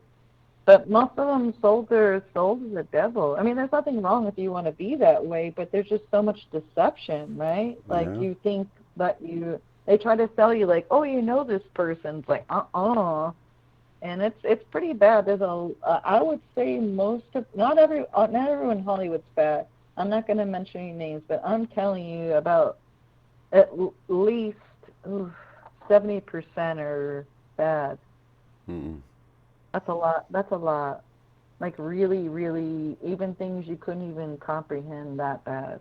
Well, a lot of it has to do with if you're not in the club, you're not going to be successful anyway. Not to the point of being household names. So I'm imagining most of the people that are household names, or a good part of them, you know, we're relating with their character they play on the screen rather than who they are really behind the scenes, right? Yeah, they're all puppets. And then the other ones are just the minions, I guess is the best way I can describe it. Yeah. So if anybody that's listening, please let go of any of your favorite Hollywood celebrities. Stop looking at them like an idol, because it's going to hit people bad. Like that's why I feel like I'm a bridge builder for Hollywood, because once this is going to come out very soon. And a lot of people whose favorite celebrity, they're not going to even be able to grasp it, you know? They're going to have, like, the Neo moment in the Matrix. And, like, no, it's not possible. It's not happening. No, I love them. They're the nicest person in the world. I'm like, you know? And that's the way it's going to be for a lot of people. And I don't want to say it's sad for them. Well, yeah, so that's happening. Well, we know we're living in the great unveiling right now. So I'm just trying to that's my purpose right now, is just to get people prepared for this. I mean, regardless of Hollywood or regardless of things, you know. And so that's why I called in. I just wanted to give a real perspective. And some people know me here, and I just wanted to bring light to the situation. And tell everyone to hang on, you know, like just be in your own universe, your own world, like whatever you love, like just do that, like away from everything else, you know, and then come together with the people that you like, that's positive, and that's it, you know, let's live a simple life. We don't need all this fancy materialism mumbo jumbo, you know, it's done. It's being erased. Absolutely. It's always a pleasure to hear from you, Renee. I appreciate you taking the time to call in. All right. Well, thank you for, I'm so glad to talk to you again, and thanks everyone else for listening. And I'm going to go so you can have the next caller. But thank you, Shane. It's so good to hear your voice, and I know you, you know me. And when my film's done, I will email you a private copy so you can see my film. It's called Immigrant Mother. And nice.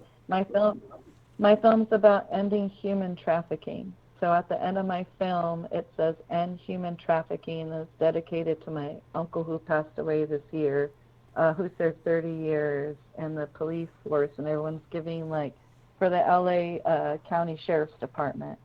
And everyone's, like, knocking police officers, and my uncle, like, even when he retired, he tried to figure out how he can still help train other officers in a politeful, respectful way to how to treat people, and so that's what I'm dedicating my film to. So I'll send you a private link, Shane.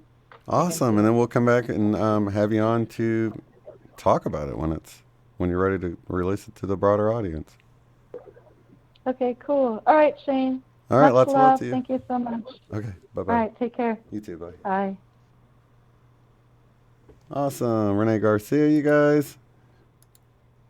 And, you know, I think that's super important to consider that a lot of times we talk about making a move from wherever you're working into something that's more spiritual.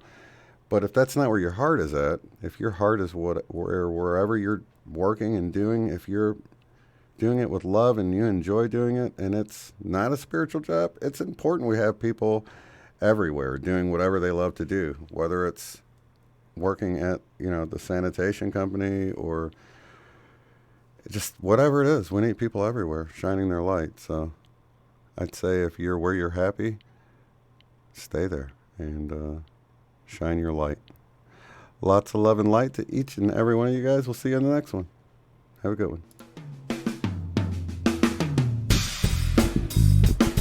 Be sure to check out the website at uotf.net. There you will find the live stream schedule displayed in your local time right there on the front page. Below that, you'll find links to take the Beyond Quantum Healing course at a discounted rate, purchase our book, Mandela Effect, Friend or Foe, in paperback or ebook, or to contact me to schedule a BQH session. At the top of the site, you'll find links to help support the work I do, access the free private forum where you can discuss organizing get-togethers in your area, Mandela effects, and more. Thank you all so much for being here.